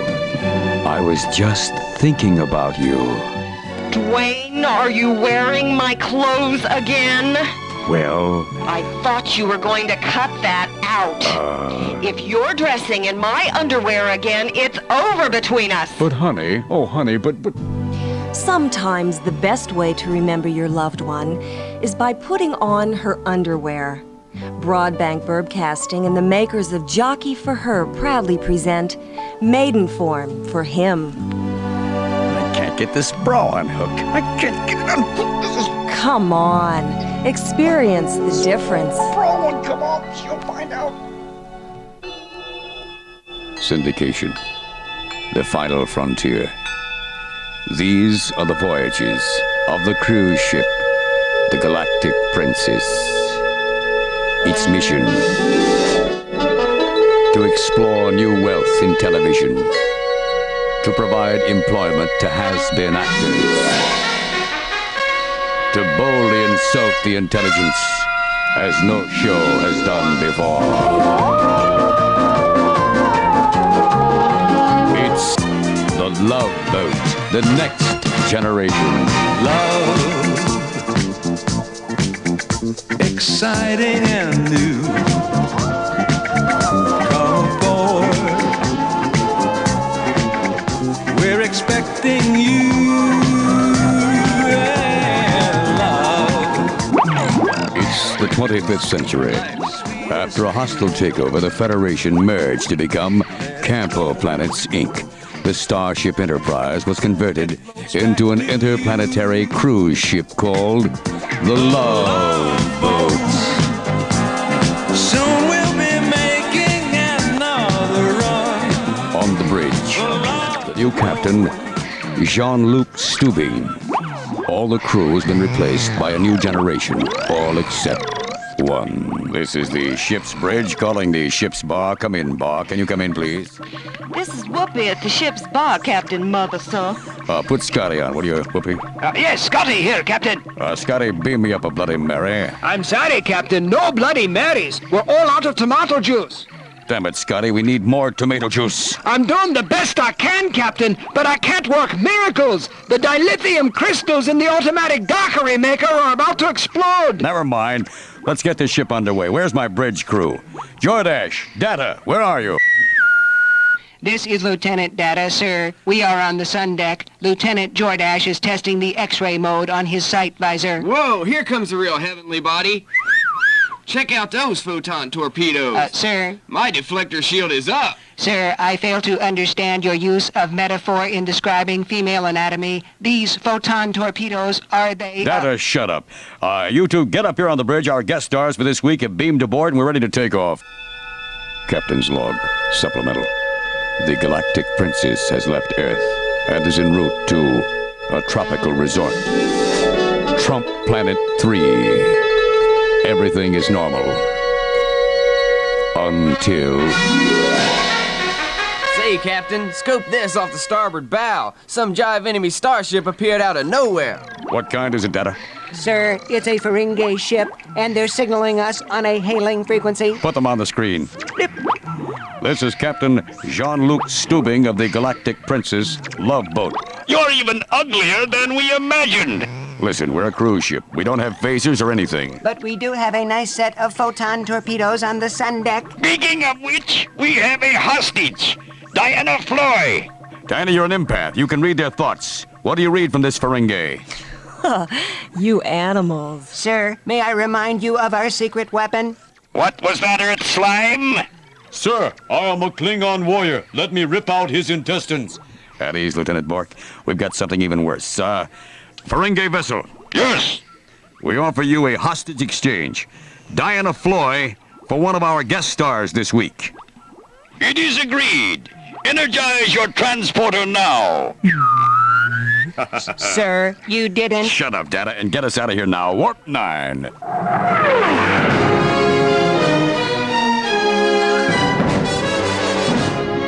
Meanwhile, back on the Ferengi ship. Who are you? Hi, I'm Martha Ray. I used to be the big mouth, but now they call me the fresh mouth. Why? Because I use new extra strength Paladin. It gets my dentures really, really clean. Captain Stubing! You know. I will have my revenge! You know, you should try new alien villain Paladin. It really, really works. It gets your Exciting and new.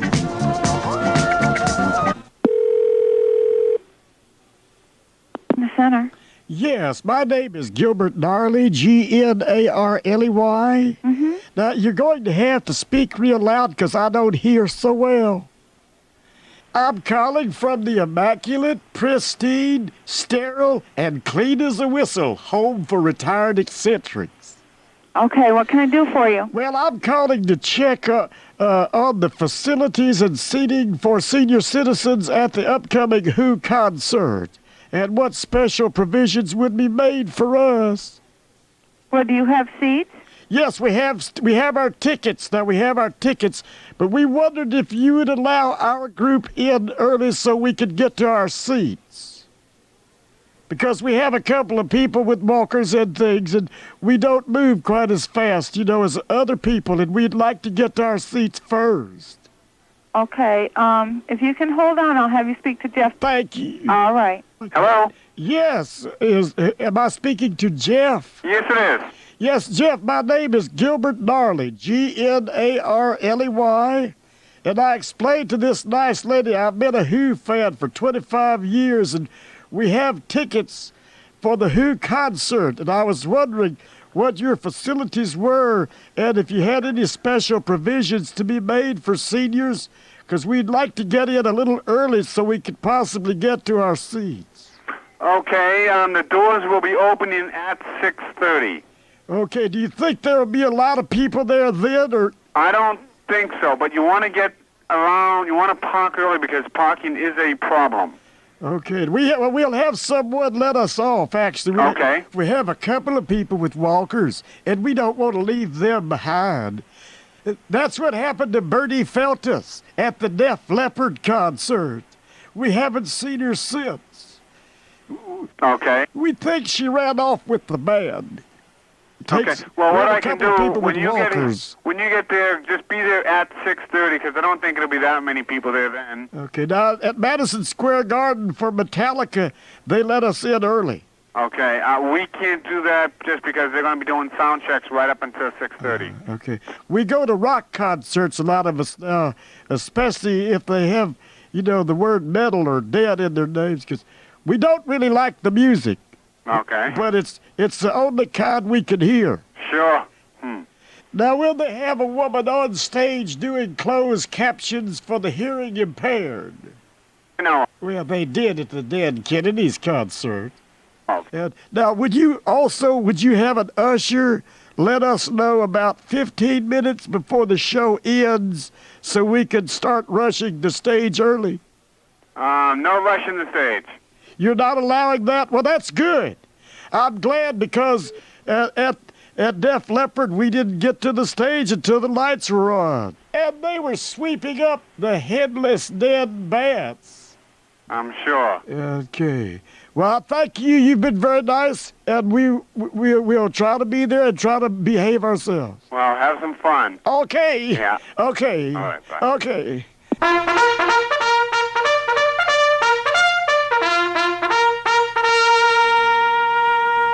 You know what makes me sick? You know what makes me so mad I just want to eat a gerbil during a month with an R in it?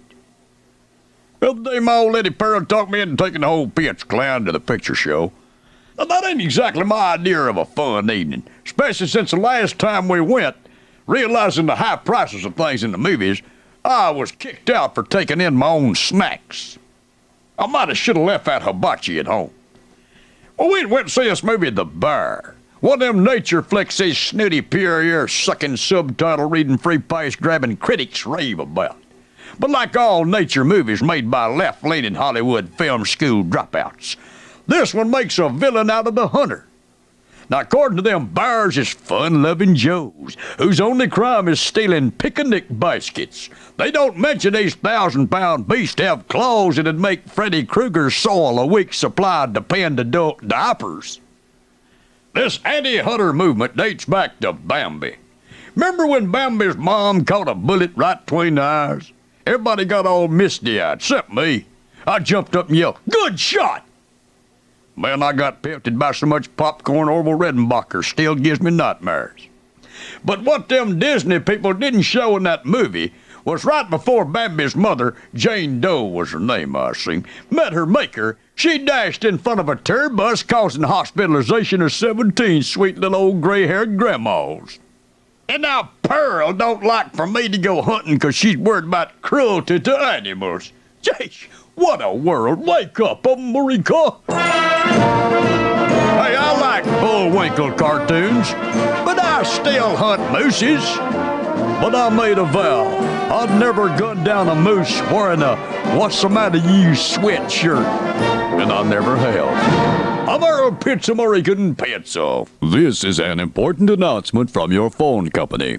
Due to numerous complaints about lewdness and excess phone bills, we will be disconnecting all local 976 numbers at the request of the community. However, we hate to see people out of work, so we've hired 976 employees to handle our phones. Remember the days when you called our customer service line and got this? Customer service? What the hell is your problem, pal? My phone is out of service. Could you please send someone over to check it out? You're in luck, Gruntface. We'll have a repairman in your neighborhood next year. No longer will you get that kind of treatment, now that we've fired all those operators and hired the 976 operators to take their place. Customer service. This is sinful, Sheila. Let me make your wildest passion come true. Actually, I'd just like to have my phone fixed. Ooh, let me fix it for you. Oh, I was overcharged on my last phone bill, too. You say you've got a big phone bill? Well, yes. Ooh, is it a huge phone bill? Oh. Well, it's not that big. I am feeling better about it. Never mind. When we say we service our customers, we really service our customers. Libido Line Repair from your phone company. $1 for the first minute, 50 cents each additional minute. From Burbank Broadcasting. Hello? Hi. This is Hal with a computerized message. Yeah. What's taking the computer? He ain't not here. How would you like a free vacation? Then the house lady ain't here, no how. There is absolutely about 3 o'clock. no obligation on your part. If you're interested and you have a touch-tone phone, press the letter A. If you have a rotary dial, just say the letter A. I ain't today to the house. I'm just here. Your response was not recorded. Can you please enunciate the letter more clearly? Huh? Say A. Well, you had to call back later on. It's a topless beach on the French Riviera. I ain't today to the house. This is a computer speaking.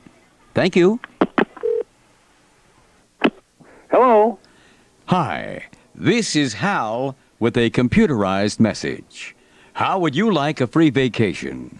There is absolutely no obligation on your part. Yeah, I bet. This is a free and clear gift donated by an unknown benefactor for tax purposes.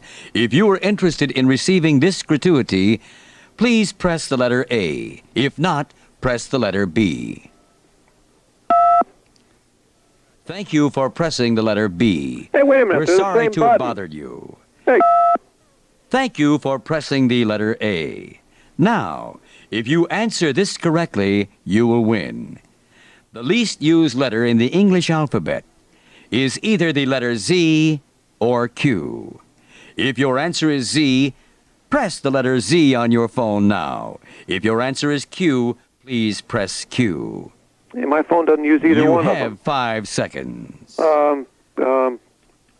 Looks like a Z. Please enter the letter Z or Q now. We are still waiting. I don't have a Z. That was the pound sign. There goes your trip. Hey. Hello?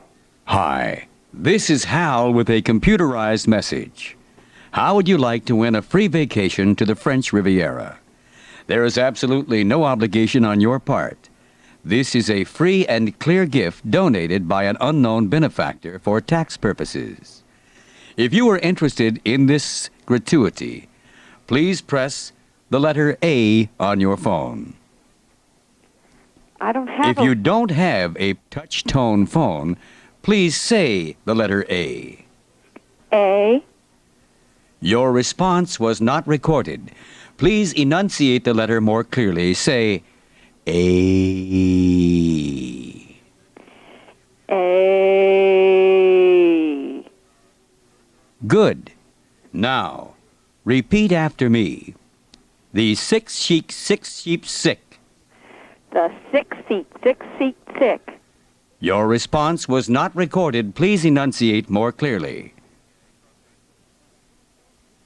The 6 seat sick. I'm sorry, our computer circuitry is not able to distinguish your speech. The 6 seat. I'm sorry, you lose. And if we ever call you back again, just let the phone ring. Oh.